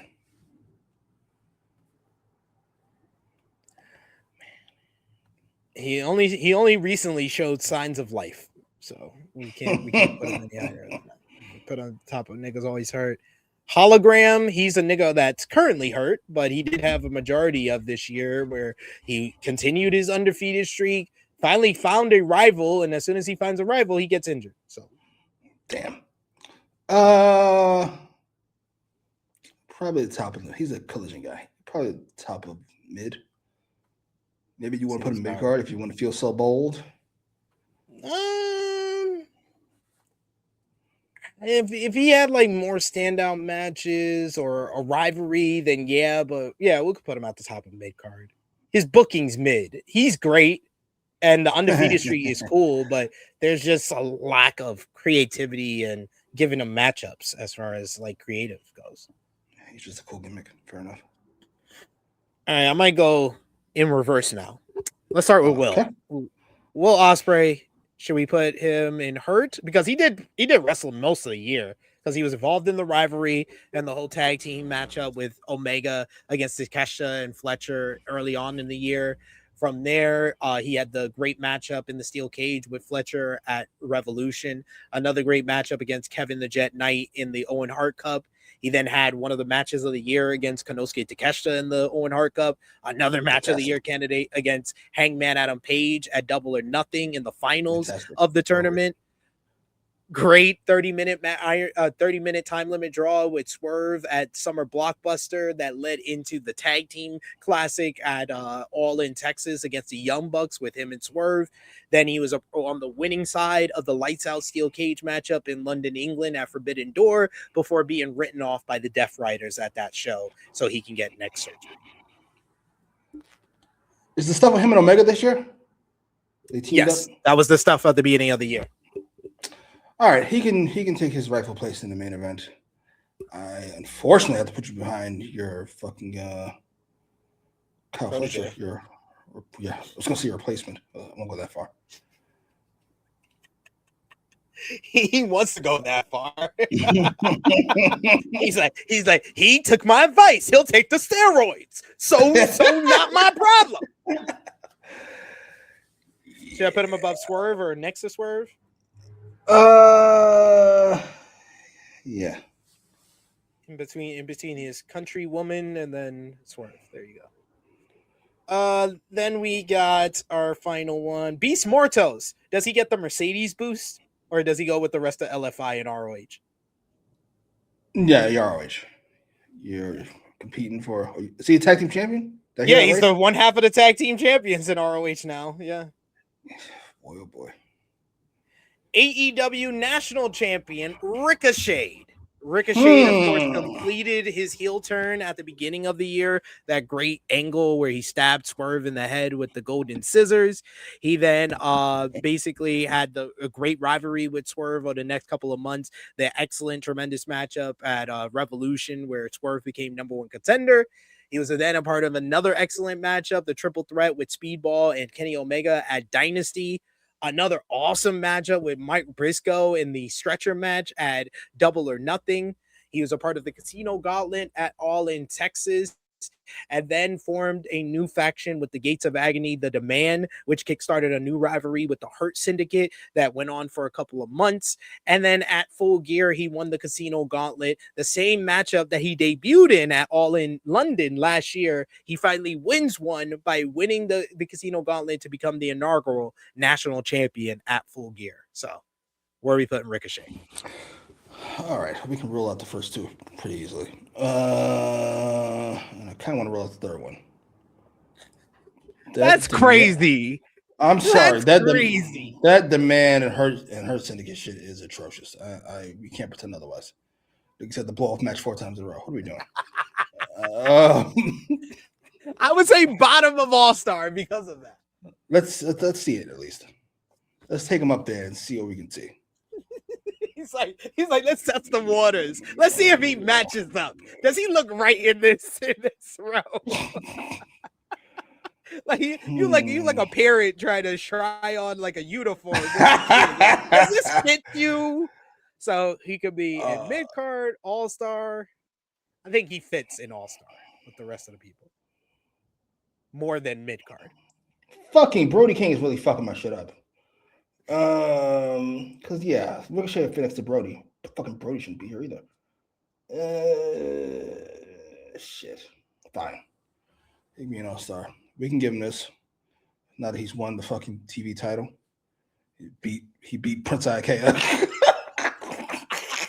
Put the face Disco Inferno and Alex Wright put a TV title. Good for you. You're horrible. MJF. MJF did not start off the year too well because he was feuding with Jeff. But after that, 1 month after that, he kickstarted probably the feud that defines his year. Even though I would say out of everybody on this list, I don't think anyone had 3 effective like feud of the year candidates like MJF. Whether it's the Hangman feud, that really turned around Hangman's entire career and started the redemption arc for him. And they had that great matchup at Revolution. Then it started his whole storyline where he tried to join the Hurt Syndicate and eventually joins the Hurt Syndicate and is immediately kicked out of the Hurt Syndicate. He also starts another one of the best rivalries of AEW of the year with Mark Briscoe, where it really elevated Mark Briscoe to become a champion in AEW. That great matchup at All Out in the tables and tax matchup, and then he had a matchup that transferred from AEW to Mexico to CMLL as he feuded with the God himself, Mystico. They had that brilliant matchup at Grand Slam Mexico with that crowd reaction from Mystico being amazing, and then had one of the best matches of the year and of MJF's whole entire career in Arena Mexico. That mass and championship matchup in September. The same weekend he did the tables and tax match. He has two of his best matches of the year in one weekend. Despite the year being over after that weekend, MJF is up there with everybody else, in my opinion. Yeah, you know what? I was gonna hold his competition against him. I mean, it was these names you're throwing out here. These are not fucking impressive people in the United States of America, we'll say. Jeff Jarrett, Jeff Jarrett, Mark Briscoe, Mystico. Not in Mexico. We're talking about the United States of America, where AEW is stationed. America. You know I'm talking about America. America. You're goddamn right. But you know what? Unlike the Cody Rhodes of the world, I'm gonna give MJF credit for being the A side to these goddamn feuds. I'm gonna put him in the main event. I think he's well deserving of that, honestly. Despite like an abbreviated year, and of course MJF doesn't wrestle all that much, he's part of some of the most entertaining segments of the year. Despite how it ended, the Hurt Syndicate stuff was hilarious. Yes. It was so funny. It worked. Like, yeah, MJF deserves to be up here in the main event scene. We'll put him with his Pinnacle brothers and his best friend. Two other groups that didn't work out. That's fucking hilarious. The Pinnacle and the Firm. He never can work in a group. It just doesn't work. All right, final two. AEW International Champion for now, former AEW Unified Champion, and AEW Continental Champion, Kazuchika Okada. Okada started off the year as the Continental Champion. He had a series of good matches against the Hounds of Hell, beating Buddy Matthews at All-Star at Grand Slam Australia, and then beating Brody King at Revolution.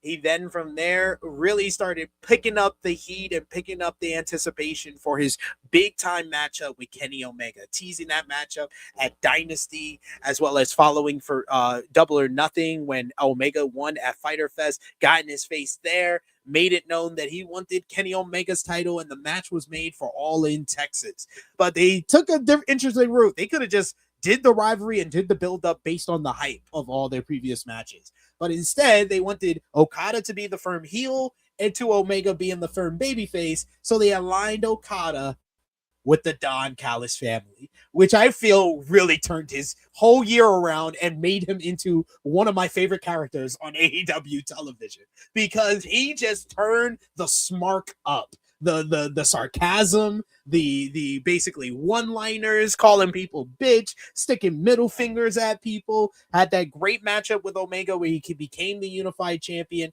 at All In Texas. He beat Swerve Strickland this year at Forbidden Door.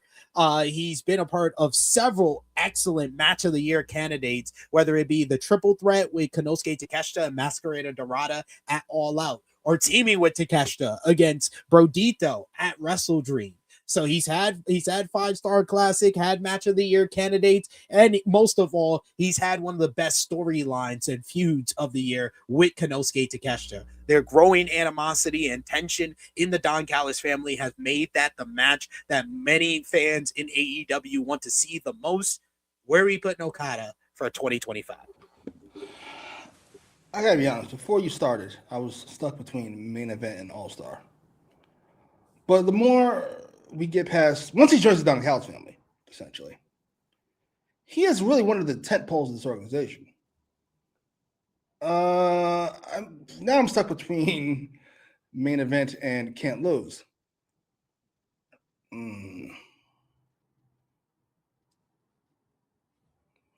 he's not quite Moxley. He's not quite Hangman. Let's not lose the fucking minds here. We could put him towards the top of the main event. Does he go above or below Takeshita? And how much are we adding to this rivalry by putting him above Takeshita? Because I can't want to put him above Takeshita to add to the rivalry. I mean, he is the driving force behind this rivalry. At least right now he is. So yeah, we'll put him ahead of Takeshita. I love that. Look at the Don Callis family up top. Loaded. 3 of the top 6 of the company is in the Don Callis family. Fucking impressive. And then finally, Jon Moxley. Moxley, I think, has had the most, as far as fan perception, the most up and down year I think I've ever seen, where it starts down and then it just goes up ridiculously.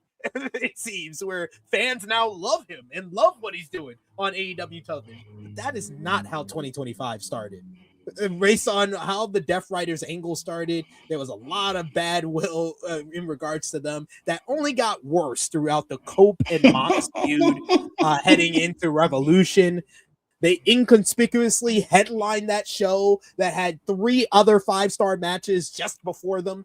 And they headlined that show with Moxley pulling out the win to retain the AEW World Championship. He would do the same by beating Swerve Strickland at Dynasty as well. He beat Cope again on television, taking a spike to the fucking back.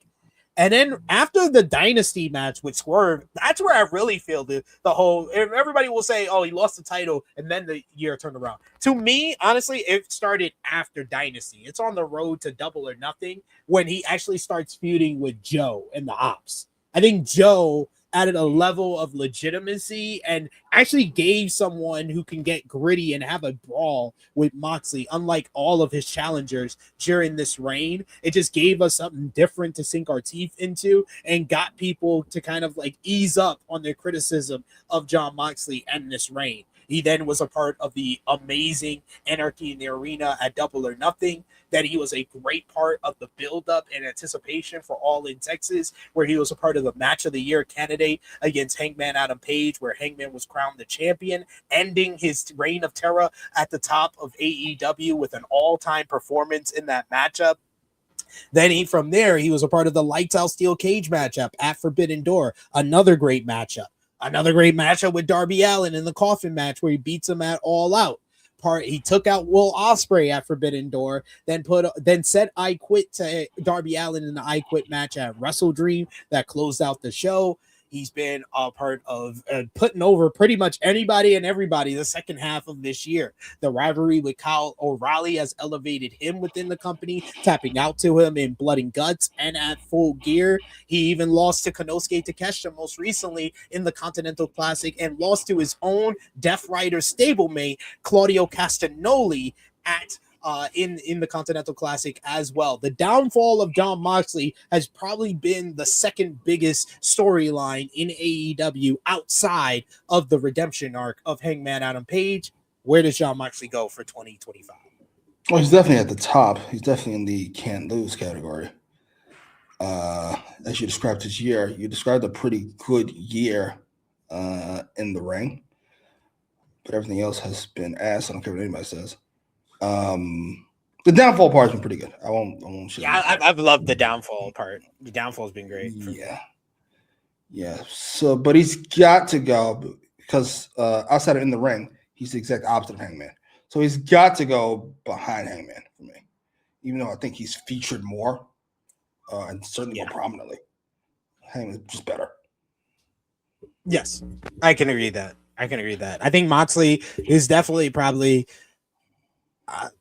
I would say the only men's wrestlers that had a better year than him would be Hangman and Mexico, and maybe Takeshita. If you look at his overall year,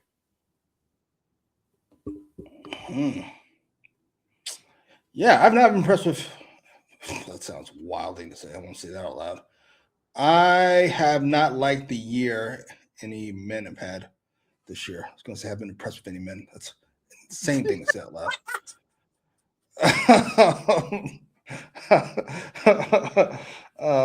So yeah, Hangman is running away with my wrestler of the year. Yeah, men's wrestler of the year. It seems so. And for our awards as well. Spoiler alert there. But Ooh. yes, this is our tier list here. Now let's shuffle things. So keep at all costs. I think we got the right ranking, right? Yes, sir. Hangman, Moxley, and Mercedes Moné. Now we go to main event. We have Kazuchika Okada, Konosuke Takeshita, Kyle Fletcher, Samoa Joe, FTR, Stokely Hathaway, MJF, Timeless Tony Storm, Will Ospreay, Swerve Strickland, and Prince Nana. I think you can make an argument. Ospreay goes ahead of MJF, but MJF as the A side is just impressive to me. Yeah, he's not relying on anybody. It's just him and making him give a fuck about the people he's facing. it's impressive. I like the fact that I thought about it, and when I was like thinking about like I've been doing a lot of like voting for year-end awards and putting our year-end awards, together as well, and I was like, damn, MJF. 3 of the top rivalries of the year. Like, that's big for me. Ospreay, though, these two, both of them are very comparable because they had shortened years, but they were very impactful for the time that they were here. Yes. Joe being world champion, I think, is an edge of FTR, even though I would argue FTR has been the most entertaining act of the year. I agree. But I agree the world title win does put Joe a little higher. I think we got the right ranking here as well. Yeah. Then All-Star. We got AEW Women's World Champion, Chris Statlander, ROH World Champion, Bandito, TNT Champion, Mark Briscoe, Adam Copeland and Christian Cage, Darby Allin, Marina Shafir, the Young Bucks, Brody King, and Ricochet. If that's the right order, I think. Yeah, I think so as well. Deserves better. Probably the most star-studded deserves better in the history of deserves better. Kenny Omega, Will Ospreay, ROH Women's World Champion Athena, Hurt Syndicate, Shelton Benjamin, Bobby Lashley, Drizzle Young Veterans, Zach Gibson, James Drake, A Private Party, Isaiah Cassidy, and Mark Quinn. In order of their years, I think this is the appropriate order. But considering the tier, do we factor in how much more they deserved? Because I would say Willow would be at the top. Willow would go to the top. I would move Athena up too. And then I would put Private Party ahead of versus Young Vets. Because you tell me they haven't been featured the whole year? Are you serious? Yes. I agree. I thought that too. I was literally gonna move them up against above the Grizzly Young Vets as well. Yeah, this is the right order. Yeah, I like it. Mid card, we got the Death Riders, Pac and Claudio Castagnoli. We got Kyle O'Reilly, Megan Bain, Jamie Hayter, Harley Cameron, the Jet Speed, Powerhouse Hobbs, Katsuri Shibata of the Ops. We got Toa Leona and Bishop Khan of the Gates of Agony. Mina Shirakawa, Roderick Strong, Tekla, Queen Amanada, and MVP. Unfortunately, though, he bugs the shit. I mean, we might have to move MVP up just for GP's sake. Above who? Should we put him next to Speedball? I was gonna say put him with the Hurt Syndicate, even though he deserves the least. Okay. That's fair. It's your fault we're in this mess. And I think Tekla should move up. I'm just not sure how far. I'm not a fan, to be clear, but I think she should move up. I'm not a fan, to be clear. I'm not a fan. But she stays down fine. I'm fine with that. Yeah, that's fine.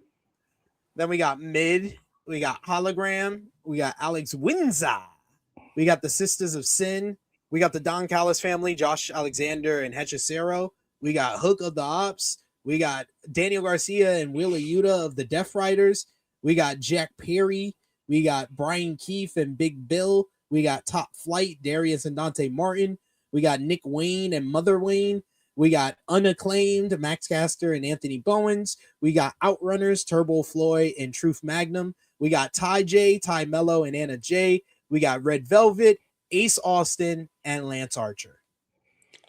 Looks good enough. I don't care about Fair you enough. to fucking spin them around. Niggas always hurt. Eddie Kingston, Jay White, Juice Robinson. We got Orange Cassidy, Luchasaurus, Wardlow, Butcher and Blade, Buddy Matthews, Austin and Colton Gunn, El Clone, Scorpio Sky, Kota Ibushi, Thunder Rosa, Penelope Ford, Mark Davis, Brian Cage, Anthony Ogogo, and Trent Beretta. I moved Trent out of Anthony Go. I can't believe this nigga's still on the roster. Then we got Retirement Home, Bryan Danielson, Sting, Nigel McGuinness, and Adam Cole. Yeah, that feels right. Goddamn shame. ROH, we got Lee Moriarty, Shane Taylor, The Infantry, Shane Taylor Promotions. We got Dustin Rhodes. We got MXM TV, which is Mansoor, Mason Madden, Johnny TV, and Taya Valkyrie.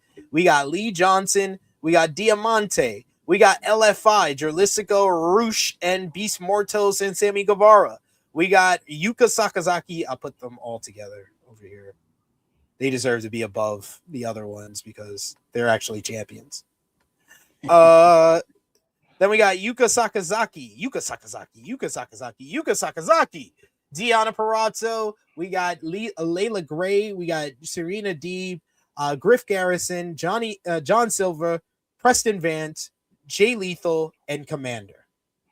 Looks good. I mean, it looks. Do good, you? but what do you want? Do you really work here?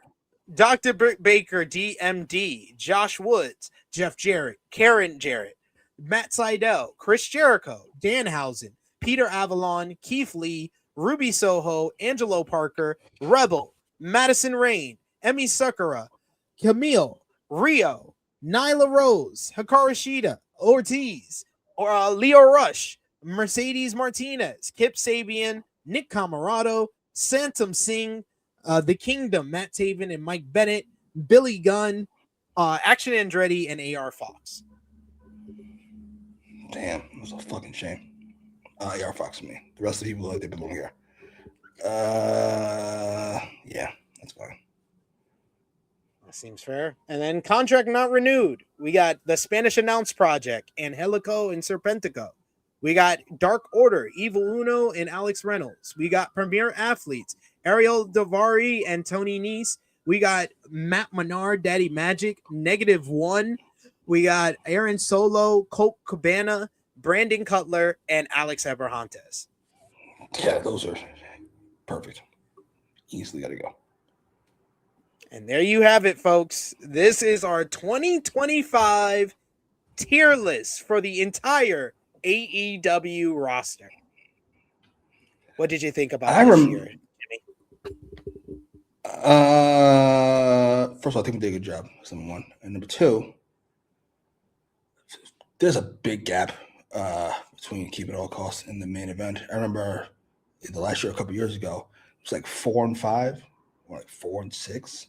This time it's 3 and 11. I can't say a lot. Yeah, the rich have gotten richer, and everybody else is falling back.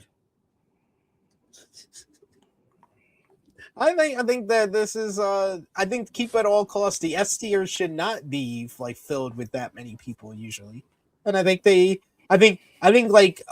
Toni Storm, if they had booked Toni Storm better after her title loss, she would be in Keep At All Costs. For me especially, yeah, for sure. Yeah, that's true. A lot of it's a circumstance. If MJF and Ospreay were here the whole year, maybe They'd be in Keep At All Costs.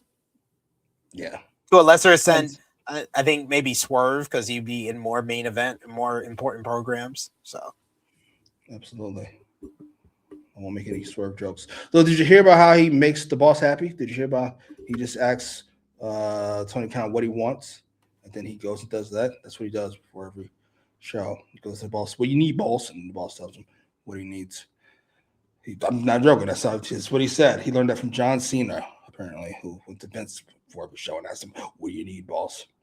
Then they did a tap dancing jig together. Good Lord. This thing makes me so sick. I hate his fucking guts.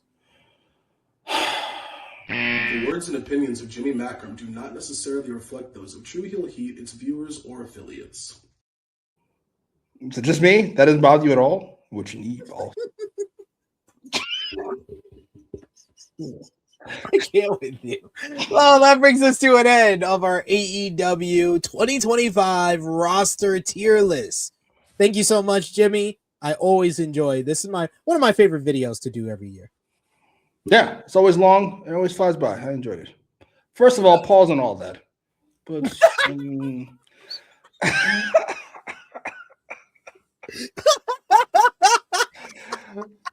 that's why you so crazy? Take it easy. Take it easy. Would you love to hear that at the end of a session? It's always long and I'm always happy. Good job. Let the people know where they can follow you on social media, Jimmy, when they'll see you again. At Jimmy Macram on YouTube. We watch TV shows and movies. Me and SP3 currently, we watched Peacemaker, though WB is being a complete pain in my dick as far as copyright goes. Thankfully, you got to deal with Netflix soon. Oh. But we come to an end. Thank you so much. We will be posting this tier list after this video drops. You can expect to be watching this during the holiday season. So Merry Christmas, Happy Holidays, Happy New Year to everyone. And thank you so much for supporting all of our content, especially us at AE Ramble for everything that we do every Thursday reviewing AEW Dynamite. And thank you so much for supporting this video here. Like this video, share it with your friends, and comment down below. Let us know what you thought about our tier list for Jimmy Macram. It is me, your true heel phenom, SP3. This has been our AEW 2025 roster tier list. We are signing off until next time.